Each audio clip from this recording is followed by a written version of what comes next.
ஆளுகை செய்யும் வாரும் தூய ஆவியே, உம் பிரசன்னத்தை வாஞ்சிக்கிறோம். உம் வல்லமையால் எம்மை நிறைத்து நீர் ஆளுகை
ஓய்வு நாளுக்காக நன்றி.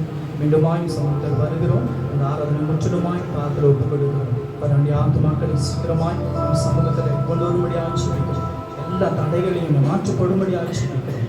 தேவ ஆவியானோர் ஆளுகைக்குள்ளாக ஒப்புக் கொடுக்கிறோம். சகலவற்றையும் பார்க்கிறோம்.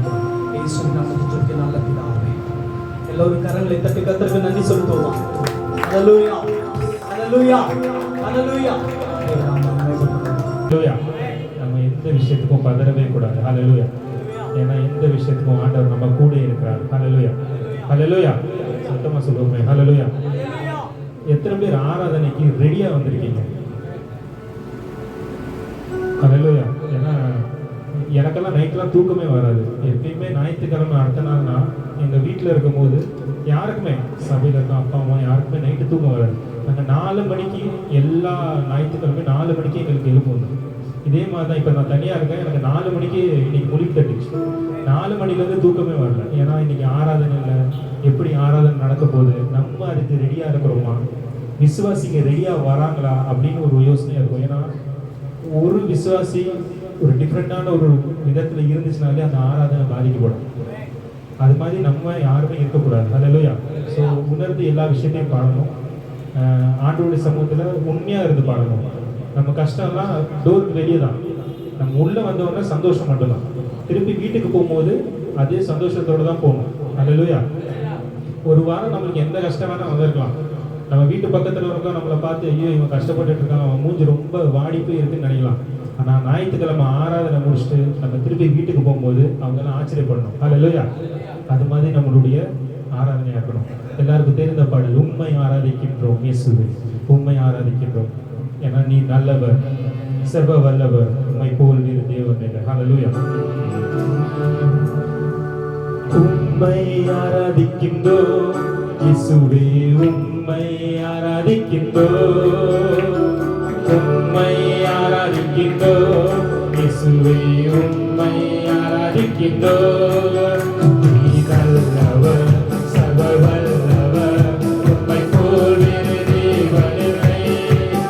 நீ நல்லவர், சர்வ வல்லவர், உம்மை போல் வேறு தேவன் இல்லை.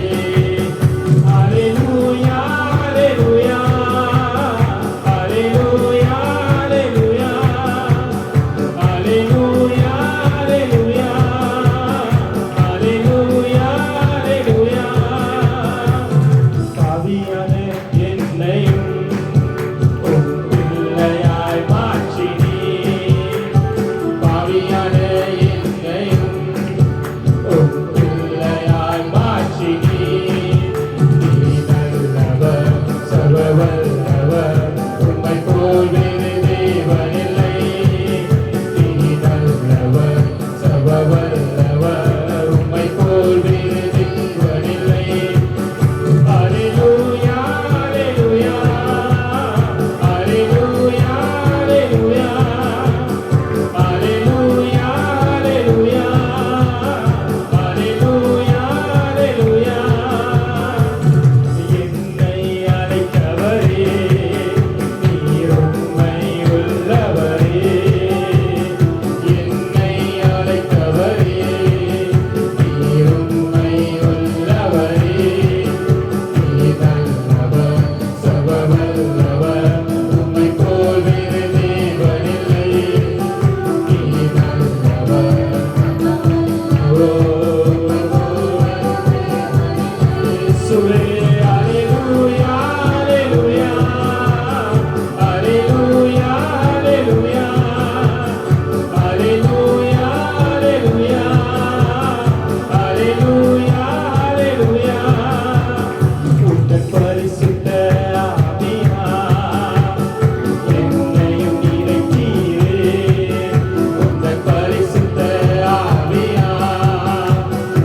உள்ளவரே. ஹல்லேலூயா, ஹல்லேலூயா. இந்த பாட்டு பாடும்போது நான் அதை வேற மாதிரி பாடுவேன். என்னையும் அழைத்தீரே, நீர் உண்மை உள்ளவரே. ஏன்னா நம்மள மாதிரி ஒரு மனுஷன் ஆண்டவர் அழைக்கிறதுனா பெரிய விஷயம். நம்ம என்னென்னமோ பண்ணியிருப்போம், ஆனாலும் ஆண்டவர் ஓகே இவன் எனக்கு வேணும், இவன் பண்ணாலும் அவனை நான் பரிசுத்தமாக போகிறேன் அப்படின்னு ஒரு விஷயத்தை ஆண்டவர் நம்ம பிறக்கும் போதே அந்த விஷயத்தை யோசிச்சிருப்பார். அதனால தான் நான் எப்பயுமே பாடும்போது என்னையும் அழைத்தீரே, நீர் உண்மை உள்ளவரே அப்படின்னு நம்ம எல்லாரும் அதே மாதிரி பாடுவோமா? ஏன்னா நம்மளுடைய நிலைமையை கொஞ்சம் யோசிச்சு பார்ப்போமே. சரி, ஒரு வாரம் மட்டும் பார்ப்போம், கடைசி ஒரு வாரத்தில் நம்மளுடைய நிலைமை எப்படி இருந்துச்சு. ஆனால் அந்த நிலைமையை மாற்றி நம்மளை அழைத்த தெய்வன் நம்ம கூட இருந்திருக்கிறார்ல. ஸோ அதே மாதிரி நம்ம உணர்ந்து இந்த விஷயத்தை கொஞ்ச நேரம் பாட போகிறோம். ஹல்லேலூயா. என்னையும் அழைத்தவரே, நீர் உண்மை உள்ளவரே. ஹல்லேலூயா. பாடுவோமா? என்னையும் அழைத்தவரே, நீர் உண்மை உள்ளவரே. என்னையும் அழைத்தவரே, நீர் உண்மை உள்ளவரே. சொல்லுங்க, என்னையும் இயேசப்பா. ஓ நீ நல்லவர், சர்வவல்லவர், உம்மை போல் வேறு தேவன் இல்லை. நீ நல்லவர், சர்வவல்லவர், உம்மை போல் வேறு தேவன் இல்லை.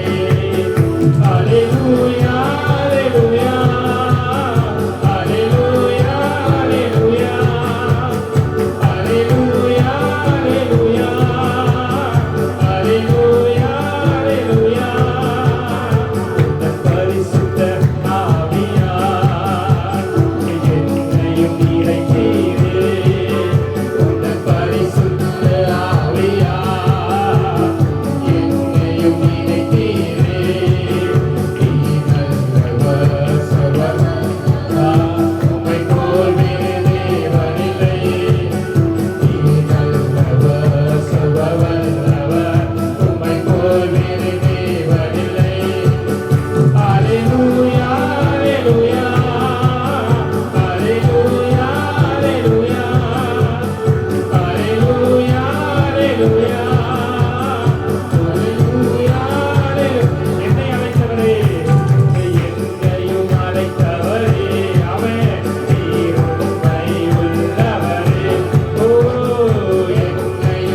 நம்ம நேசிக்கும், நம்மளை ஆண்டவரை அரவணைக்கும், நம்மளை தாங்கும், நம்மளை ஏந்தவும், நம்ம எவ்வளவோ பாவம் செஞ்சு இந்த உலகத்துல வாழ்ந்து போய் அவருக்கு பிரியமா இல்லாத காரியங்கள் நம்மளுடைய வாழ்க்கையில இருந்தது. ஆண்டவரே, இவ்வளோ ஆண்டவரே இந்த நேரத்துல இந்த நிலைமையில கர்த்தாவே எங்களை நீர் கண்ணோக்கி பார்த்திருக்கீங்க. எங்களை நீங்க ஆண்டவரே உங்க உள்ளங்கையில வரைந்திருக்கீங்க. நாங்கள் எம்மாத்திரம் ஆண்டவரே, நாங்கள் எம்மாத்திரம் கர்த்தாவே, நீர் எங்களை கண்ணோக்கி பார்க்கிறதுக்கு நாங்கள் ஆண்டவரை தகுதியற்றவர்கள் ராஜா. ஆனாலும் ஆண்டவரே, எங்களை நீர் தெரிந்து கொண்டதற்காக நன்றி, எங்களை நீர் அழைத்ததற்காக நன்றி, உமக்காக ஒரு கருவியா எங்களை பயன்படுத்துகிறதற்காக நன்றி ஆண்டவரே.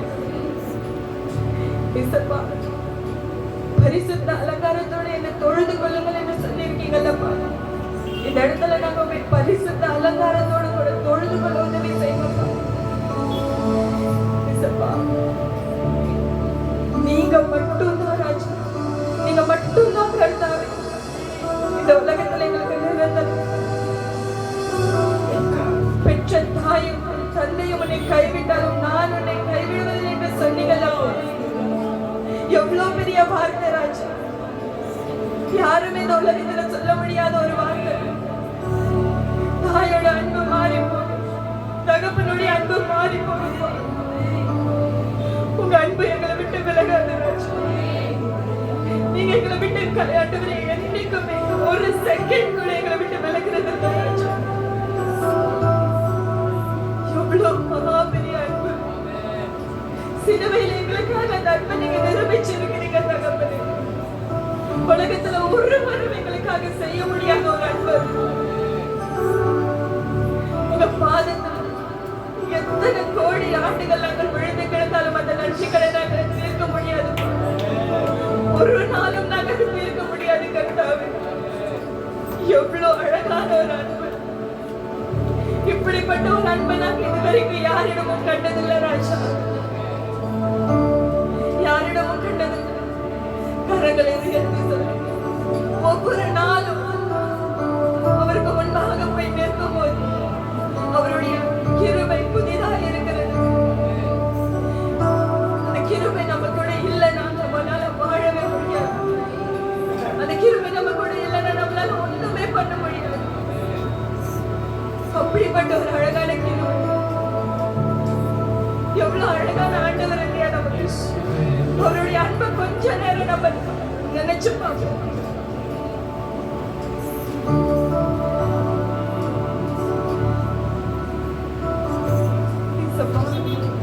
உண்மை தேடி வந்திருக்கிறோம் ராஜா. எங்களை அர்ப்பணிக்க வந்திருக்கிறோம். உண்மை ஆராதிக்க வந்திருக்கிறோம். எங்கள் ஆராதனை ஏற்றுக்கொள்ளுங்க ராஜா. எங்களுடைய ஆராதனை ஏற்றுக்கொள்ளுங்க தகப்பனே.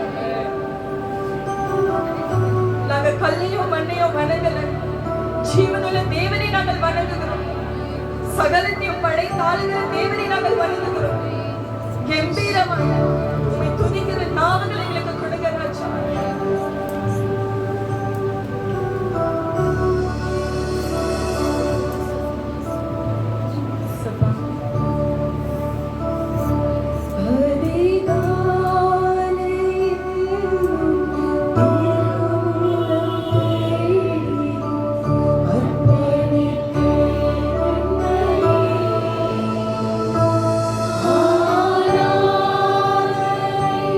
ஆராதனை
எங்களை வழிநடத்த வல்லவராய் இருக்கிறதற்காக நன்றி.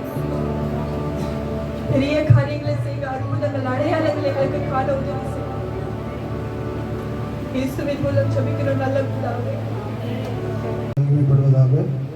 இந்த நாளிலும் தேவனுடைய அநாதி தீர்மானத்தின்படி இந்த சபையில் வந்து தேவனுடைய வார்த்தைகளை பகிர்ந்து கொள்ளும்படியாக தேவன் கொடுத்த அந்த நல்ல தருணத்திற்காக முதலாவது தேவனை நான் நன்றியோடு துதிக்கிறேன்.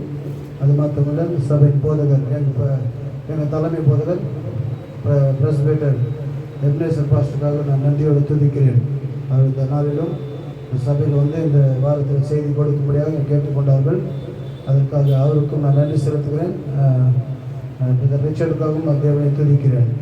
சபையார் யாவருக்கும் இயேசு கிறிஸ்து நாமத்தில் நான் வாழ்த்துக்களை தெரிவித்துக் கொள்கிறேன்.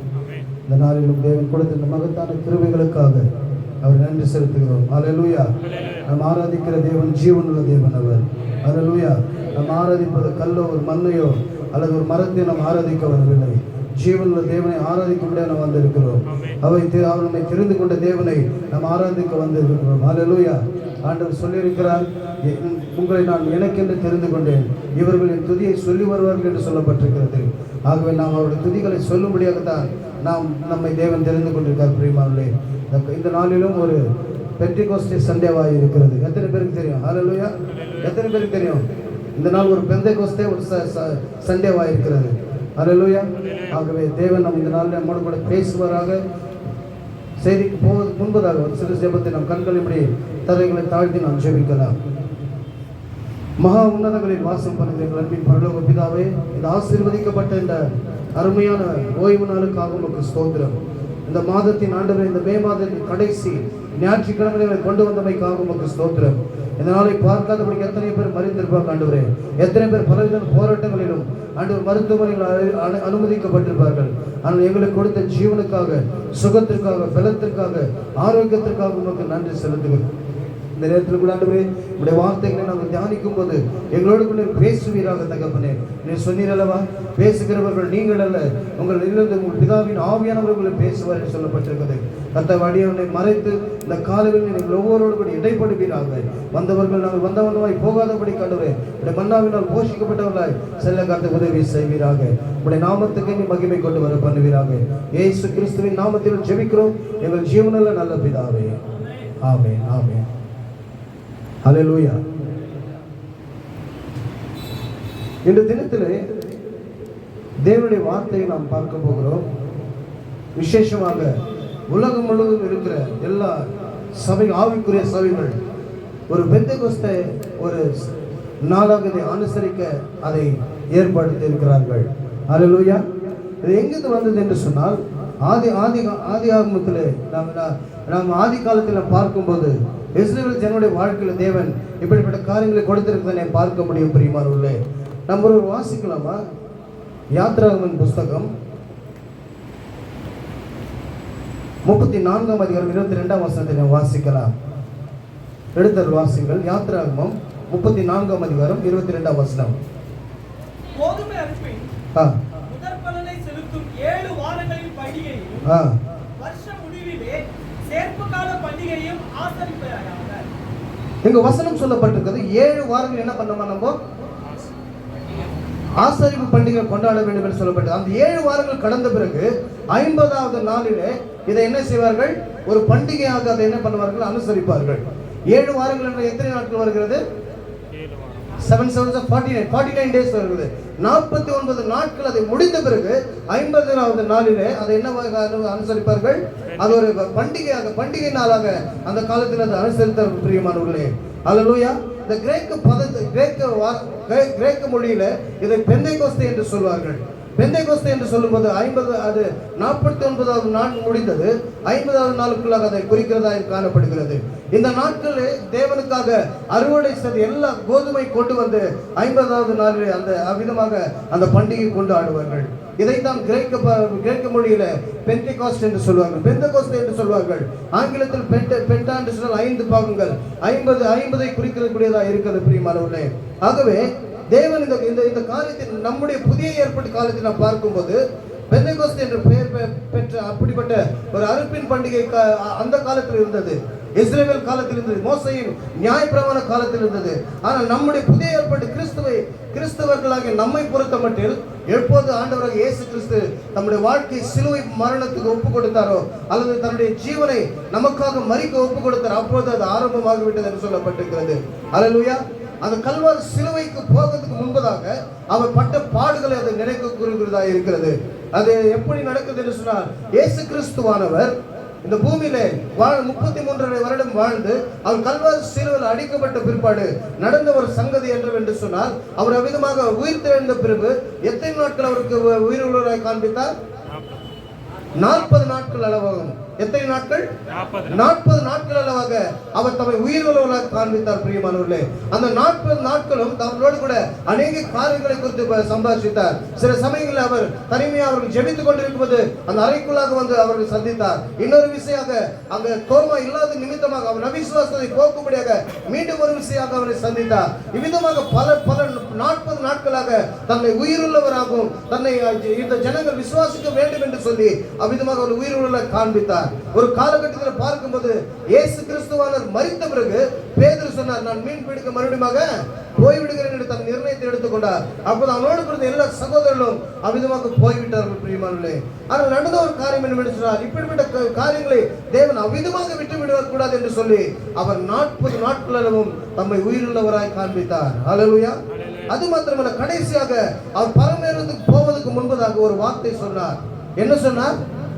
நீங்கள் உன்னத பலன் பெற்றுக்கொள்ளும் வரைக்கும் எருசலேமிலே தரித்திருங்கள் என்று சொன்னார். பிரியமானவர்களே, வாசிக்கலாம்.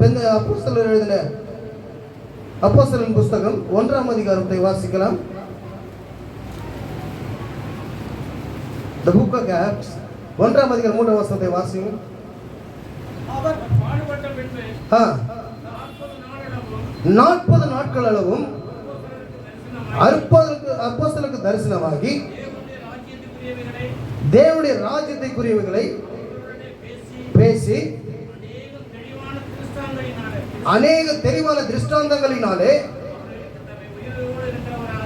அவர்களுக்கு தம்மை உயிரோடு இருக்கிறவங்க காண்பித்தார். ஹல்லேலூயா. இவர்கள் மற்றவர்களைப் போல நினைக்க கூடாது என்று சொல்லி, மனிதன் ஒரு தடவை மரித்த பிறகு அவன் நியாயத்தீர்ப்பு என்று நியமிக்கப்பட்டிருக்க பிரியமானவர்களே, ஆனால் இயேசு கிறிஸ்து அப்படியே போய்விட்டார் என்று இந்த சீஷர்கள் பயந்து மறுபடியும் அவர் பழைய வாழ்க்கை போகிறவர்களாக இருந்தபடினால் இயேசு கிறிஸ்து என்ன செய்தார்? 40 நாட்கள் அளவும் என்ன பண்ணிட்டார்? அவர்களோடு பேசி அநேக தெளிவான திருஷ்டாந்தங்களினாலே அவர்களுக்கு தம்மை வெளிப்படுத்தினார். அல்லேலூயா, அல்லேலூயா. ஆகவே ஆண்டவர் அது மாத்திரமல்ல, ஒரு அருமையான வார்த்தை சொல்லுகிறார். என்ன சொல்லுகிறார்? இவர் இனிமேல் பரத்துக்கு ஏற போகிறார். ஆகவே 5ஆம் வசனத்தை ஒருவர் வாசிக்கலாம். நீங்கள் எருசலேமை விட்டு போகாமலும் என்னிடத்தில் கேள்விப்பட்ட பிதாவின் வாக்குத்தத்தம் நிறைவேற காத்திருங்கள் என்று அவர் கட்டளையிட்டார். பிரியமானவர்களே, அல்லேலூயா. பிதாவினிடத்தில் அவர் கேள்விப்பட்ட பிதாவின் வாக்குத்தத்தம் நிறைவேறும்படியாக அவர் என்ன செய்ய சொன்னார்? ஆண்டவர் காத்திருக்க சொன்னார். அல்லேலூயா. அவர் எத்தனை நாட்கள் அவர்களுக்கு தரிசனங்கள் உயிருள்ளவராக திருஷ்டாந்தப்படுத்தினார்? 40 நாட்கள் உயிருள்ளவராக திருஷ்டாந்தப்படுத்தினார். அதை சொன்ன பிறகு எத்தனை நாட்கள் அவர்கள் மேல் வீட்டில் காத்திருந்தார்கள் தெரியுங்களா? 120 பேர் எத்தனை நாட்கள் காத்துக் கொண்டிருந்தார்கள்? 10 நாட்கள் காத்துக் கொண்டிருந்தார்கள். எத்தனை நாட்கள்? 10 நாட்கள் மாத்திரமே காத்துக் கொண்டிருந்தார்கள். அந்த 10வது நாளிலே தேவனுடைய ஆவியானவர் பலத்த காற்று சுழல் காற்றை போல அவர்கள் மீது வந்து அமர்ந்தார் என்று சொல்லப்பட்டிருக்கிறது. மொத்தம் எத்தனை நாள் ஆச்சு? 40 ஒரு 10 நாள் எவ்வளவு ஆச்சுங்க? 50 நாள். அந்த 50வது நாள் தான் பெண்டிகாஸ்து தினம் என்று நாம் கொண்டாடுகிறோம். அல்லேலூயா. அந்த 50வது நாளில் தான் தேவனுடைய ஆவியானவர் அவர் மீது வந்து இறங்கினார் என்று சொல்லப்பட்டிருக்கிறது. இதை குறித்து நாம் வாசிக்க வேண்டும் என்று சொன்னால் அப்போஸ்தலர் நிருபத்தில் நாம் வாசிக்க முடியும். அதற்கு முன்பதாக ஒரு வசனத்தை வாசிக்கலாம். யோவேல் எழுதின தீர்க்கதரிசன புஸ்தகம் 2ஆம் அதிகாரம் 28ஆம் வசனத்தை ஒரு வாசிக்கலாம். யோவேல் எழுதின தீர்க்கதரிசன புஸ்தகம் 2ஆம் அதிகாரம் 28ஆம் வசனம்.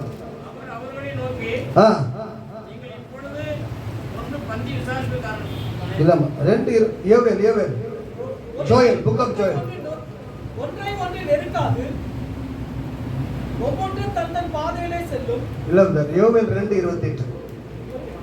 அதற்கு பின்பு நான் மாம்சமான யாவர் மேலும் என் ஆவியை ஊற்றுவேன். அப்போது உங்கள் குமாரரும் உங்கள் குமாரத்திகளும் தீர்க்கதரிசனம் சொல்லுவார்கள். உங்கள் மூப்பர்கள் சொப்பனங்களையும் உங்கள் வாலிபர்கள் தரிசனங்களை காண்பார்கள். அல்லேலூயா. இது பல வருடங்களுக்கு முன்பதாக இயேசு கிறிஸ்துவானவர் இந்த பூலோகத்துக்கு வருவதற்கு முன்பதாக நடந்த ஒரு காரியமாய் காணப்படுகிறது. ஆண்டவராக இயேசு கிறிஸ்து அந்த வார்த்தை தான் இவர்களிடத்தில் சீஷர்களிடத்தில் சொல்லுகிறார். பிதாவினிடத்தில் நான் பெற்றுக்கொண்ட வாக்குத்தத்தம் நிறைவேறும்படியாக நீங்கள் காத்து கொண்டிருங்கள் என்று யாரை பார்த்து சொல்லுகிறார்? தம்முடைய சீஷர்களை 120 பேரை பார்த்து சொல்லுகிறார். பிரியமானவர்களே, அவ்விதமாக காத்து கொண்டிருக்கும் போது தான் இந்த காரியங்கள் நடந்திருக்கிறது குறித்து நாம் வேதத்தில் பார்க்க முடியும். 29ஆம் வசனத்தை கூட வாசிக்கலாம். ஊழியக்காரர்கள் மேலும் அந்நாட்களிலே இந்த தீர்க்கதரிசன வசனம் தான் இயேசு கிறிஸ்து தன்னுடைய சீஷர்களிடத்தில் சொல்லுகிறார். ஆண்டவர் சொன்னார், நீங்கள் ஒருவர் எனக்கு ஊழியம் செய்த பிதாவானவர் அவரை கனம் பண்ணுவார் என்று சொல்லப்பட்டிருக்கிறது. இந்த காரியம் நிறைவேறும்படியாக தான் பிதாவினிடத்தில் நான் பெற்றுக்கொண்ட அந்த வாக்குத்தத்தம் நிறைவேறும்படியாக நீங்கள் எருசலேமில் காத்திருங்கள் என்று ஆண்டவர் சொல்லுகிறார். அல்லேலூயா. பிதாவின் வாக்குத்தத்தம் நிறைவேற காத்திருங்கள் என்று கட்டளை கூட கொடுக்கிறார். அவர் சொல்லுகிறது மாத்திரமல்ல, அவர் என்ன சொல்லுகிறார்? கட்டளையும் விடுகிறார். பிரியமானவர்களே, அது எப்படி நிறைவேற்றப்பட்டது வாசிக்கலாம். 2ஆம் அதிகாரம் அப்போஸ்தலர் நிருபம் 2ஆம் அதிகாரம் 1ஆம் வசனத்தில் வாசிக்கலாம். அவர்கள் எல்லாரும் ஒருமனப்பட்டு ஓரிடத்திலே வந்திருந்தார்கள். அப்பொழுது பலத்த காற்று அடிக்கிற முழக்கம் போல வானத்திலிருந்து சடுதியாய் ஒரு முழக்கம் உண்டாகி அவர்கள் உட்கார்ந்திருந்த வீடு முழுவதையும் நிரப்பிற்று. அல்லாமலும் அக்கினிமயமான நாவுகள் போல பிரிந்திருக்கும் நாவுகள் அவர்களுக்கு காணப்பட்டு அவர்கள் ஒவ்வொரு மேலும் வந்து அமர்ந்தது. அவர்கள் எல்லாரும் பரிசுத்த ஆவியினாலே நிரப்பப்பட்டு ஆவியானவர் தங்களுக்கு தந்திருந்த வரத்தின்படியே வெவ்வேறு பாஷைகளினாலே பேசத் தொடங்கினார்கள். போதும். Thank you. இங்க பார்க்கும்போது பெந்தேகோஸ்தே நாள் வந்த போது, இந்த பெந்தேகோஸ்தே நாள் எங்க ஆரம்பமானது? ஆதி சபையில் ஆரம்பமானது. மோசேக்கு கொடுத்த தர்மசாஸ்திரம் பிரகாரமாக அது நிறைவேற்றப்பட்ட ஒரு காரியமாய் காணப்பட்டது. 7 வாரங்கள் அவர்கள் அறுப்பின் பண்டிகை அறுத்த கோதுமை கொண்டு வந்து 50வது நாள் என்ன செய்ய வேண்டும்? இந்த பெந்தேகோஸ்தே நாளை கொண்டாட வேண்டும். இதை அவ்விதமாக தேவன் மாற்றி அந்நாட்களே ஊழியக்காரன் மீது என் ஆவியை நான் ஊற்றுவேன் என்று சொன்னார். பிரியமானவர்களே, அது இங்கு நிறைவேற்றப்படுவதை நாம் பார்க்க முடியும். அந்த வார்த்தை நிறைவேற்றப்பட வேண்டும் என்று சொன்னால் அவர்கள் என்ன செய்ய வேண்டும்? எல்லாரும் ஒருமனப்பட்டு ஓரிடத்தில் வந்திருந்தார்கள். அவர் காத்திருக்க வேண்டும் என்று சொல்லுகிறார்கள். எந்த இடத்தில் ஒருவனும் இருக்கிறதோ அங்க தேவனுடைய கிரிகளை நாம் பார்க்க முடியும். பிரியமானவர்களே, எந்த இடத்தில் ஒருவன ஆவி இருக்கிறதோ அங்க அற்புதங்கள் அடையாளங்களை நடப்பதை பார்க்க முடியும். எங்க ஒருவனும் இருக்கிற பரிசுத்த ஆவியினுடைய கிரி அந்த இடத்தில் இறங்குவதை நாம் பார்க்க முடியும். இந்த பரிசுத்த ஆவியை பெற்றுக்கொள்ள வேண்டும் என்று தான் இயேசு சீஷர்களுக்கு கண்டிப்பாக கட்டளை கொடுக்கிறார். ஏனென்று சொன்னால் இயேசுவானவர் பரத்துக்கு ஏற போகிறார். இனி எப்படி வாழ்வோம் என்று இவர்களுக்கு திகைப்பாக இருக்கிறது. எவ்விதமாய் நடந்து கொள்வோம் என்று ஒரு நம்பிக்கை இல்லாத ஒரு வாழ்க்கையில் இருக்கும் போது தான் ஆண்டவராக இயேசு கிறிஸ்து அவரை பார்த்து சொன்னார், உன்னத ஆவியின் பலனை பெற்றுக்கொள்ளும் வரைக்கும் நீங்கள் தரித்திருங்கள் என்று சொன்னார். அல்லேலூயா. அதற்காக தான் வார்த்தை கீழ்ப்படிந்து அவர்கள் அவ்விதமாக காத்து கொண்டிருந்தார்கள். 120 பேர்கள் அந்த 10 நாட்கள் மேலாளர்களில் அவர்கள் காத்து கொண்டிருந்தார்கள். பிரியமானவர்களே, எதற்காக என்று சொன்னால் எங்கு பார்த்தும் பயம். இயேசு கிறிஸ்துவை கொன்று விட்டார்கள், இனி ஒவ்வொரு சீஷனாக கொன்று குறிக்க வேண்டும் என்று இவருடைய எண்ணமாய் இருந்தது. ஆண்டவராக இயேசு கிறிஸ்துவுக்கு நன்றாக தெரியும், பரிசுத்த ஆவியினுடைய துணை இல்லாமல் ஒருவரும் கிறிஸ்தவ வாழ்க்கை வாழ முடியாது. அல்லேலூயா. ஆகவே தான் ஆண்டவர் சொன்னார், உன்னத பலன் பெற்றுக்கொள்கிற வரைக்கும் நீங்கள் தரித்திருங்கள் என்று சொன்னார். பிரியமானவர்களே, அல்லேலூயா. அவர்கள் எல்லாம் பாருங்க ஒருமனப்பட்டு ஒரு இடத்தில் கூடி இருக்கும்போது அந்த வீடு முழுவதும் என்ன ஆச்சுங்க? முழக்கம் போல வானத்தில் சடுதி அவர் முழக்கம் உண்டாகி அவர் உட்கார்ந்து இந்த வீடு முழுவதையும் நிரப்பிட்டு பலத்த காற்றை போல ஒரு பலத்த காற்று அந்த வீட்டுக்குள்ளாக வந்தது. சடுதியாய் வந்தது. அந்த பிரியமானவர்களே, அநேக சபைகள் நாம் ஜெபித்துக் கொண்டு இருக்கலாம், அநேக காரியங்களுக்காக நீங்க போராடி கொண்டு இருக்கலாம். ஆனால் வேதம் சொல்லுகிறது, நாம் காத்து கொண்டிருக்கும் போது கர்த்தர் பெரிய காரியங்களை செய்வார். நாம் ஜெபிக்கும் போது அற்புதங்களை செய்வார். ஆகவே தானியேலை பார்த்து ஆண்டவர் சொன்னார், பிரியமானவரை வேண்டிக் கொள்ள தொடங்கின போது உன் வேண்டுதல் கேட்கப்பட்டது என்று சொல்லப்பட்டிருக்கிறது. ஆனால் உன்னிடத்தில் பதில் கொண்டு சேர்வதற்கு 21 நாட்கள் ஆனது. காரணம் என்னவென்று சொன்னால் அந்த கால லோகாதிபதிகளோடும் அங்க என்ன பண்ணது? யுத்தம் நடந்தது என்று சொல்லப்பட்டிருக்கிறது. ஆனால் நமக்கு ஒரு நற்செய்தி என்னவென்றால் அந்த நாட்கள் அவர்கள் பரிசுத்த ஆவியானவர் இந்த நாட்கள் ஊற்றப்படுவது போல அவர்கள் கொடுக்கப்படவில்லை. நாம என்ன செய்கிறோம்? பரிசுத்த ஆவியானவர் நிரம்பி ஜெபிக்கும் போது அந்த ஜெபத்தை யார் கொண்டு போகிறார்? ஆவியானவரை கொண்டு போகிறார்.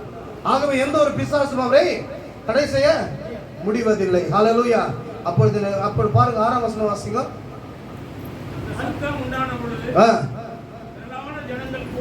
கூடி வந்து அவர்கள் பேசுகிறதை அவர்கள் கேட்டபடினாலே கலக்கம் அடைந்தார். ஹல்லேலூயா. இங்க வசனம் சொல்லப்பட்டிருக்கிறது, அங்க இருக்கிற அது ஒரு எருசலேம் ஒரு ட்ரேடிங் சென்டராக இருக்கிறது. அது எல்லா தேசத்துல இருக்கிற ஜனங்கள் அங்க வந்து வியாபாரத்தின் ரீதியாக வருவார்கள். பல பல படித்த அறிவாளிகள், மேதாவிகள் அந்த இடத்துல வருவார்கள். பல கனம் பெற்றவர்கள், ஞானம் புரிந்தவர்கள் அந்த இடத்துல வருவார்கள். பிரியமானவர்களே, அப்பேற்பட்ட சமயத்துல இவர்கள் பார்த்த ஒரு சந்தர்ப்பம் என்னவென்று சொன்னால், அந்த சட்டம் உண்டான போது திரளான ஜனக்கூடி வந்து தங்கள் பாஷைகள் அவர் பேசுகிறதை கேட்டார்கள் என்று சொல்லப்பட்டிருக்கிறது. அல்லேலூயா. அது மாத்திரமல்ல, கலக்கம் உண்டாகிவிட்டது அங்க. எதற்காக என்று சொன்னார், எல்லாரும் ஆச்சரியப்பட்டு ஒருவரை பார்த்து என்ன சொல்லுகிறாங்க? 7ஆம் வசனம் பாருங்க. எல்லாரும் கலிலேயர் என்று சொல்லுவது அறிவில்லாதவர்கள், அவர்கள் மீன் பிடிக்க தொழிலை செய்கிறவர்கள், தச்சனுடைய வேலையை செய்கிறவர்கள். இன்றைக்கும் நீங்கள் கலிலேய நாட்டுக்கு போய் பார்ப்பீர்கள். இஸ்ரவேல் தேசத்துல கலிலேய இடத்தை நீ போய் பார்ப்பீர்கள் சொன்னால் அந்த சரித்திரம் சொல்லுகிறது, அங்கு தச்ச வேலையும் மீன் பிடிக்கிற தொழில் தான் பிரதானமானதாக காணப்படும். அங்கு படிப்பறிவில்லாதவர்கள் தான் இருந்தார்கள் என்று சரித்திரம் சொல்லுகிறது. பிரியமானவர்களே, ஆகவே தான் தச்சனாகிய தோமாவை தேவன் இந்திய தேசத்துக்கு அனுப்பினார். அல்லேலூயா. தேவன் ரட்சிக்கும்படியாக ஒரு கேரளாவில் இருக்கிற ஒரு ராஜாவுக்கு ஒரு அரண்மனை கட்ட வேண்டும் என்று, ஒரு நல்ல கார்பெண்டர் வேண்டும் என்று அங்க இருக்கிற அந்த அதிகாரிகள் எல்லாம் சொன்னார்கள், மந்திரிகள் எல்லாம் சொன்னார்கள். அப்போது ஒரு மந்திரி சொன்னார், ஐயா உங்களுக்கு நல்ல கார்பெண்டர் வேண்டும் என்று சொன்னார். இஸ்ரவேல் தேசத்துல கலிலேயா என்ற இடத்துல நல்ல கார்பெண்டர் இருக்காங்க, அங்க போன உங்களுக்கு கிடைக்கும் என்று சொன்னார்கள். ஆகவே ஒரு மனுஷன் அங்க இந்த இடத்துல அனுப்பினார். அந்த ஆண்டவராக இயேசு கிறிஸ்து அவரை இந்த தேசத்துக்கு அனுப்பினார். பிரியமானவர்களே, காரணம் என்ன சொன்னார், அந்த கலிலேயா என்ற இடத்தை குறித்து நாம் பார்ப்போம் என்று சொன்னார். ஒரு படிப்பறிவு இல்லாதவர்களாகவும் தச்சு வேலை செய்கிறவர்களும் மீன் பிடிக்கிற தொழிலை செய்கிறவர்களாக இருந்தார்கள். ஆகவே இவர்கள் பேசுகிற பாஷை பெருத்து அவர்கள் என்ன பண்ணாங்க, நம்முடைய ஜென்ம பாஷையில் இவர் பேசுகிறார்கள் என்று சொல்லி ஆச்சரியப்பட்டார்கள். அல்லேலூயா. 9ஆம் வசனம் வாசிக்க அங்க வந்தவங்க யார் யாருன்னு பாருங்க. பார்த்தரும், மேதரும், ஏலாமித்தரும், மெசபொத்தோமியா,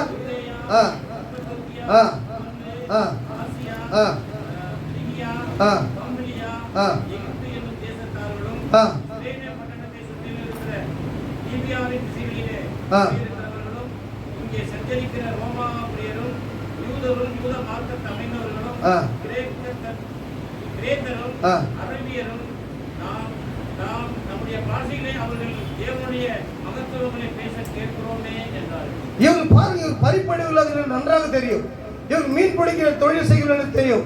ஆகவே இவர்கள் பேசுகிற பாஷையை பார்த்து அவர்களுடைய பாஷைகளிலே நம்முடைய பாஷைகளில் தேவனுடைய மகத்துவங்களை இவர்கள் பேசுகிறார்கள் என்று ஆச்சரியப்பட்டார்கள். அல்லேலூயா. தேவனுடைய மகத்துவங்களை பேசுகிறார்கள் என்று பிரமிப்படைந்தவர்களாய் எல்லா தேசத்தாரும் இருக்கிறார்கள். பிரியமானவர்களே, அது ஒரு ட்ரேடிங் சென்டர். ஏற்கனவே நான் சொன்னது போல அது ஒரு வியாபார ஸ்தலமாக இருக்கிறது. அந்த நாட்களில் பண்ட மாற்று காரியங்களை செய்யும்படியாக அந்த எருசலேம் நகரத்துக்கு வருவார்கள். ரோமாபுரியிலிருந்து இங்கு சொல்லப்பட்ட இத்தனை தேசத்திலிருந்தும் அந்த கலிலேயா இடத்துக்கு வருவார்கள். அங்குதான் வர்த்தகம் நடந்து கொண்டிருந்தது. அப்படிப்பட்ட சூழ்நிலை தான் இந்த காரியங்கள் நடந்துகிறது. பிரியமானவர்களே, இவர்கள் பிரமிப்படைந்து என்ன சொல்லுகிறார்கள், இது என்னமா முடியுமோ என்று ஒருவரோடவர் சொல்லிக் கொண்டார்கள் என்று சொல்லப்பட்டிருக்கிறது. 13ஆம் வசனத்தை என்ன சொல்றாங்க, சிலர் என்ன சொல்றாங்க பாருங்க. மற்றவர்களோ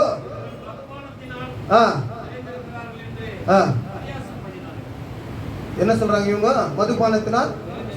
மதுபானத்தை குடிச்சா எங்காவது பாஷைகள் வேற பாஷைகள் வருமா? முடியவே முடியாது. ஆனா நீங்க பாருங்க, பரிசுத்த ஆவியினால் நிரம்பின ஒரு அனுபவமா இருக்கிறது. அல்லேலூயா. பரிசுத்த ஆவி எந்த மனுஷன் பெற்றுக்கொள்கிறானோ அவனுடைய வாழ்க்கையில் அற்புதங்கள், அதிசயங்கள் நடக்கும். பிரியமானவர்களே, அவன் பேசும்போது மகத்துவமான காரியங்களை வெளிப்படுவதை பார்க்க முடியும். எந்த மனுஷன் பரிசுத்த ஆவி நிறைவை பெற்றுக்கொள்கிறானோ, காத்திருந்து தேவனுடைய ஆவியானவரை பெற்றுக்கொள்கிறானோ, அவனுடைய வாழ்க்கையில மகத்துவமான காரியங்களை நடப்பதை நம்மால் பார்க்க முடியும். அல்லேலூயா. அதற்கு நாம் செய்ய வேண்டிய காரியம் பரிசுத்த ஆவியானுடைய உன்னத பலன் வருகிற வரைக்கும் தேவனுடைய சந்நிதியிலே நாம் காத்திருக்க வேண்டும். அல்லேலூயா. ஆண்டவர் யோவான் சொன்னார், நான் உங்களுக்கு ஜலத்தினால உங்களுக்கு என்ன பண்ணுகிறேன், ஞானஸ்தானம் கொடுக்கிறேன். எனக்கு பின் வருகிறவரோ என்னிலும் வல்லவராய் இருக்கிறார், அவர் உங்களுக்கு பரிசுத்த ஆவினாலும் அக்கினாலும் ஞானஸ்தானம் கொடுப்பார் என்று சொல்லப்பட்டிருக்கிறது. அந்த பரிசுத்த ஆவினாலும் அக்கினாலும் ஞானஸ்தானம் பெற்றுக்கொள்ள வேண்டும் என்று சொன்னார். நாம் காத்திருக்க வேண்டும். பிரியமானவர்களே, நாம் உலகத்தை ஜெயிக்க வேண்டும் என்றால் உலகத்திலிருந்து பாவத்துக்காகவும் எல்லா விதமான போராட்டங்களை ஜெயிக்க வேண்டும் என்று சொன்னார். பரிசுத்த ஆவியினுடைய உன்னத பலன் பெற்றுக்கொள்ளும் வரைக்கும் தேவனுடைய சந்நிதியில் காத்திருக்க வேண்டும். அல்லேலூயா. அநேக சமயம் காத்திருக்காத நிமித்தமாக தான் நம்முடைய வாழ்க்கையில் அதிசயங்களும் அற்புதங்களும் நடக்காது இருக்கிறது என்பதை நாம் இந்த உணர்வுபூர்வமாக ஒத்துக்கொள்ளக்கூடிய ஒரு விஷயமா இருக்கிறது. அல்லேலூயா. எவர் தேவனுக்கு பாதையில் காத்திருக்கார்களோ அவர் உன்னத பலனை தேவன் நிரப்பாமல் விடவே மாட்டார். அல்லேலூயா. பொல்லாதவர்களாகி நீங்களே உங்கள் பிள்ளைகளுக்கு நல்ல ஈவுகளை கொடுக்க அறிந்திருக்கும் போது உங்கள் பரமபிதா பரிசுத்த ஆவியை கொடுப்பாது இருப்பது சொல்லியிருக்காரு ஆண்டவர் சொல்லியிருக்கார். அல்லேலூயா. அப்படி இந்த பரிசுத்த ஆவியை நாம் இந்த நாட்களில் பெற்றுக்கொள்வது மிக அவசியமாக இருக்கிறது பிரியமானவர்களே. அல்லேலூயா. ஆகவே தான் ஆண்டவர் சொன்னார். அந்த வார்த்தை நாம் பார்க்கும்போது 40 நாட்கள் திருஷ்டாந்தங்களாக காண்பித்தது மாத்திரமல்ல, 10 நாட்கள் அவர் வெயிட் பண்ணி தேவன் வாக்குத்தத்தை நிறைவேறின பொழுது மகத்துவமான அவருடைய பாஷையில மகத்துவங்களை பேசுவதை கேட்டார்கள் பிரியமானவர்களே. அல்லேலூயா. ஒரு தேவனுடைய மனுஷன் சொன்னார், நீ ஒரு மனுஷனுக்கு சுவிசேஷத்தை அறிவிக்க வேண்டும் என்று சொன்னார். நீ போய் எதுவும் பேச வேண்டாம், அமைதியாக போய் ஒரு 5 மணி நேரங்கள் தேவனுடைய சந்நிதியில போயிட்டு முழங்கால் படிட்டு தேவனை துதித்து ஆராதித்து நன்றாக ஜெபித்து விட்டு எந்த மனுஷனுக்கு சுவிசேஷம் அறிவிக்க வேண்டும் என்று விரும்புகிறாயோ அந்த மனுஷனிடத்தில் போய் ஒரு இனிப்பு சாக்லேட் கொடுத்து விட்டு வந்து விடு. அந்த மனுஷன் அவனுக்குள்ளாக பாவ உணர்வு குத்தப்படுவான் என்று சொல்லப்பட்டிருக்கிறது. அல்லேலூயா. நாம் அநேக சமயம் என்ன செய்கிறோம், தேவனுடைய வல்லமை பெற்றுக்கொள்ளாமல் அதனுடைய உன்னத பலன் பெறாமல் நாம் போய் ஊழியம் செய்கிறது நிமித்தமாக தான் நம்முடைய வாழ்க்கையில் அற்புதங்கள் அதிசயங்கள் நடைபெறுவதில்லை பிரியமானே. அப்போது பேதுரு என்ன சொல்கிறார்? 14ஆம் வசனம். அப்பொழுது பேதுரு அவர்களோடு கூட நின்று அவர்களை நோக்கி உரத்த சத்தமாய், யூதர்களே, எருசலேமில் வாசமாய் இருக்கிற ஜனங்களே, நீங்கள் எல்லாரும் அறிந்து கொள்வீர்களாக, என் வார்த்தைகளுக்கு செவி கொடுங்கள். நீங்கள் நினைக்கிறபடி இவர்கள் வெறி கொண்டவர்கள் அல்ல. பொழுது விடிந்து 3ஆம் மணி வேளையா இருக்கிறது. தீர்க்கதரிசியாகிய யோவேலினால் உரைக்கப்பட்டபடியே என்ன சொல்லுகிறான்? அப்போது பேதுரு 12 கூட 11 கூட எழுந்து நின்று என்ன சொல்லுகிறான்? அவர்களை நோக்கி உரத்த சத்தமா, யூதர்களே, எருசலேமில் வாசம் பண்ணுகிற ஜனங்களே, நீங்கள் எல்லாரும் அறிந்து கொள்வீர்களாக, என் வார்த்தைகளுக்கு செவி கொடுங்கள் என்று சொல்லுகிறார். இந்த பேரிதரில் பரிசுத்த ஆவியை பெற்றுக்கொள்ளாத முன்பதாக எப்படிப்பட்டவன் இவன்? இயேசுவை மறுதலித்தவன், இயேசுவை சபிக்கவும் சத்தியம் பண்ணவும் தொடங்கின ஒரு மனுஷனாய் காணப்பட்டான். அல்லேலூயா. பேதுரு குறித்து நாம் பார்க்கும்போது அவன் இயேசு கிறிஸ்துவை அந்த ராத்திரியில அதை பிடித்து கொண்டு போகும்பொழுது அவன் சொல்லுகிறான், அந்த இடத்துல போய் அந்த நியாய சங்கத்தில் இயேசுவை நிறுத்தி இருக்கும் போது இவன் ஒரு நெருப்பு தழல போட்டு இருக்கிற நெருப்பு மூட்டி எடுத்து போய் இடத்துல குளிர் காய்ந்து கொண்டிருந்தான்.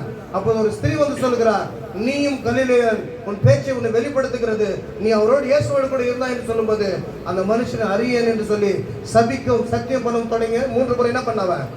மறுதலித்தான். அப்பேற்பட்ட ஒரு மனுஷன் இப்போது எல்லா தேசத்தாலும் வந்து நிற்கும் போது அவன் எழுந்து நின்று பேசுகிறான். காரணம் என்ன? பரிசுத்தாவினுடைய அபிஷேகம். அல்லேலூயா. அவன் பரிசுத்தாவின் அபிஷேகம் பெறுவரைக்கும் அவனுக்குள்ளாக பயம் இருந்தது. யூதர்களை குறித்து பயம், ரோமனுடைய சேவகரை குறித்து பயம், ரோம அரசாங்கத்துடைய திட்டங்களை குறித்து பயம். ஆனால் இப்பொழுது பார்க்கும்போது அவன் தைரியமாய் எழுந்து நிற்கிறான் பிரியமானவர்களே. அவன் என்று சொல்லுகிறான், என்ன சொல்லுகிறான்? நீங்கள் நினைத்திருக்கபடி உங்கள் மதுபானத்தினால் நிறைந்தவர்கள் அல்ல என்று சொல்லுகிறார். எவ்வளவு தைரியமா அவன் பேசுகிறான் பாருங்கள். அல்லேலூயா. அது மாத்திரமல்ல, யோவேல் தீர்க்கதரிசியால் சொல்லப்பட்டது இங்கு நிறைவேறுகிறது என்று சொல்லி அவன் திருஷ்டாந்தப்படுத்துகிறான். அல்லேலூயா. கடைசி நாட்களில் நான் மாம்சத்தை யார் மேல் ஆவி ஊற்றுவேன் என்று சொல்லி அந்த வார்த்தையை தேவன் சொன்னதை அவன் என்ன பண்ணுகிறான்? நிறைவேற்றுகிறான். அல்லேலூயா. காரணம் என்னவென்று சொன்னார், அவன் பரிசுத்த ஆவியானவரை எப்போது பெற்றுக்கொண்டானோ, எப்போது பரிசுத்த அபிஷேகம் முன்மேல் வந்ததோ அப்போது அவன் என்ன செய்கிறான்? தைரியமாக எழுந்து பேசுகிறான். அது மட்டுமல்ல, 3ஆம் அதிகாரத்தில் ஒரு வசனத்தை கூட வாசிக்கலாமா? 3:14 வசனத்தை வாசிங்கள். நீதியும் உள்ளவரை நீங்கள் மறுதலித்து கொலைபாதகனை உங்களுக்காக விடுதலை பண்ண வேண்டும் என்று கேட்டு ஜீவாதிபதியை கொலை செய்தீர்கள். அவரை தேவன் மரித்தோர்ந்து எழுப்பினார். இப்ப டைரக்டா அவங்க மேல குற்றம் சுமத்துறான். என்ன சொல்றான்? ஒரு காலத்துல நான் அந்த ஒரு சாதாரண ஒரு ஸ்திரீயிடத்தில் என்ன சொன்னான்? அவர் யார் என்று எனக்கு தெரியாது என்று சொல்லி சபிக்கவும் சத்தியம் பண்ணவும் மறுதலிக்கவும் தொடங்கின ஒரு மனுஷன். இப்போது பாருங்க, எல்லா எருசலேம் எவ்வளவு பெரிய பெரிய டாப் மோஸ்ட் பீப்பிள் இருக்காங்க. அவன் உண்மையை என்ன சொல்லுகிறான்? ஜீவாதிபதி நீங்க என்ன செய்தீங்க? கொலை செய்தீர்கள். அவரை தேவன் மரித்தோரிலிருந்து எழுப்பினார், அதற்கு நாங்கள் சாட்சிகள் என்று சொன்னார். இயேசு பூமியில இருக்கும்போது என்ன சொன்னார்? மறுதளிச்சான். இப்ப என்ன ஆயிடுச்சு? இயேசு பரத்துக்கு ஏறி போயிட்டார். இப்ப என்னன்னு சொல்றாரு? என்ன சொல்றாரு அவரு? நான் சாட்சி, நாங்கள் சாட்சி என்று சொல்லுகிறார். காரணம் என்னவென்று சொல்ற பிரியமானவர்களே, பரிசுத்த ஆவியினுடைய அபிஷேகம். அந்த உன்னத பேரை அவன் பெற்றுக்கொண்டது நிமித்தமாக தான் இப்பேற்பட்ட மகத்துவமான காரியங்களை அவனால் பேச முடிந்தது பிரியமானவர்களே. அல்லேலூயா, அல்லேலூயா.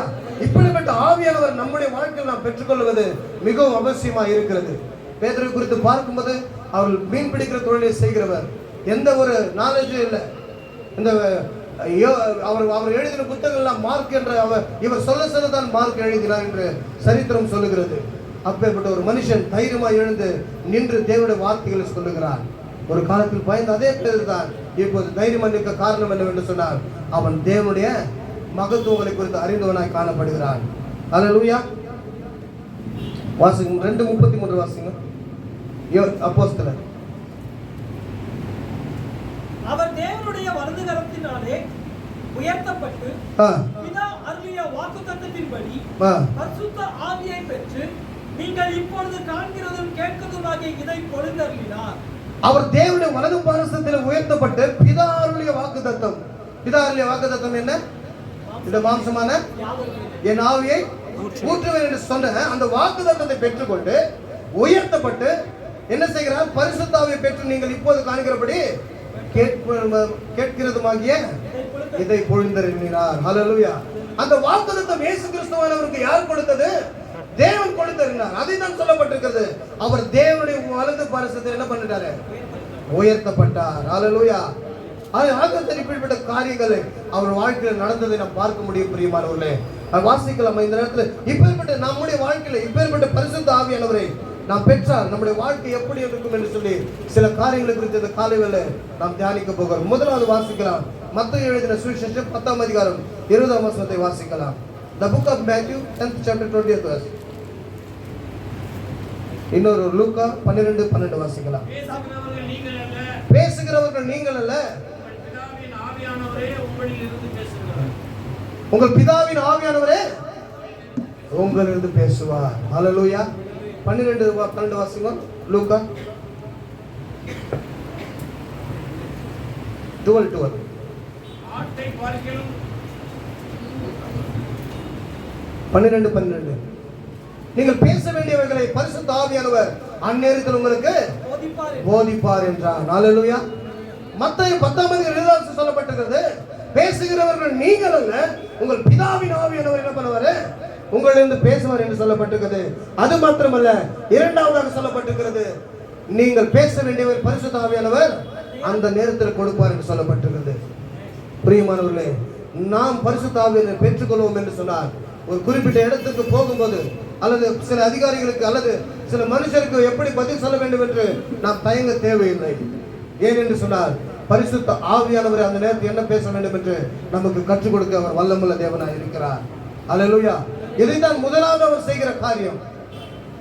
என் நாமத்தின் நிமித்தமாக ராஜாக்களுக்கு முன்பதாகவும் அதிபதிகளுக்கு முன்பதாக கொண்டு போய் நிறுத்தப்படுவீர்கள். அந்நேரத்தில் நீங்கள் என்னத்தை பேச வேண்டும் என்று எப்படி பேச வேண்டும் என்று என்ன பண்ணக்கூடாது? நீங்கள் கவலைப்படாதீர்கள். அந்நேரத்தில் நீங்கள் பேச வேண்டியதை உங்கள் பரிசுத்த ஆவியானவர் உங்களுக்கு என்ன பண்ணுவாரு? போதிப்பார் என்று சொல்லப்பட்டிருக்கிறது. அல்லேலூயா. பரிசுத்த ஆவியானவர் நமக்கு போதிக்கிற ஒரு தேவனாய் இருக்கிறார். நாம் பரிசுத்த ஆவியானவரை எதற்காக பெற்றுக்கொள்ள வேண்டும்? அவர் நம்மிலிருந்து பேசுவார் பிரியமானவர்களே. ஆகவே அநேக சமயங்களில் பாருங்க, தேவனுடைய செய்தியை நாம் கேட்கும்போது ஊழியக்காரை பார்த்து சொல்லுகிறோம், இந்த வார்த்தைகள் தேவன் முகமுகமாய் பேசினார் என்று சொல்லி. ஆனால் அந்த மகிமை ஊழியக்காரனுக்குரியது அல்ல, தேவன் அவனுக்குள்ளாக இருந்து பேசினார். அல்லேலூயா. தேவனே அவர்களுக்கு வேண்டிய வார்த்தைகளை ஊழியக்காரன் மூலமாக பேசுகிறவராக இருக்கிறார் பிரியமானவர்களே. ஆகவே இந்த வசனம் சொல்லுகிறது, பேசுகிறவர்கள் நீங்கள் அல்ல, உங்கள் பிதாவின் ஆவியானவரே உங்களிருந்து பேசுவார் என்று சொல்லப்பட்டிருக்கிறது.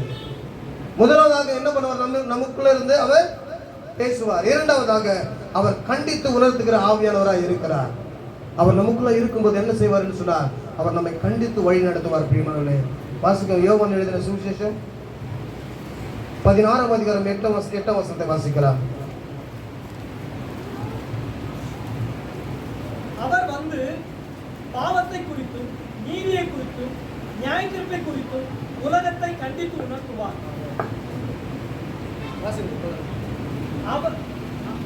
அவர் வந்து அவர்கள் என்னை விசுவாசித்தபடியினாலே பாவத்தை குறித்தும் நீங்கள் இனி என்னை காணாதபடிக்கு நான் என் பிதாவிடத்துக்கு போகிறபடியினாலே நீதியை குறித்தும் இந்த உலகத்தின் அதிபதி நியாயத்தீர்க்கப்பட்டதினாலே நியாயத்தீர்ப்பை குறித்தும் கண்டித்து உணர்த்துவார். இங்க 3 விதமான காரியங்களை குறித்து தேவனுடைய வசனம் சொல்லப்பட்டிருக்கிறது.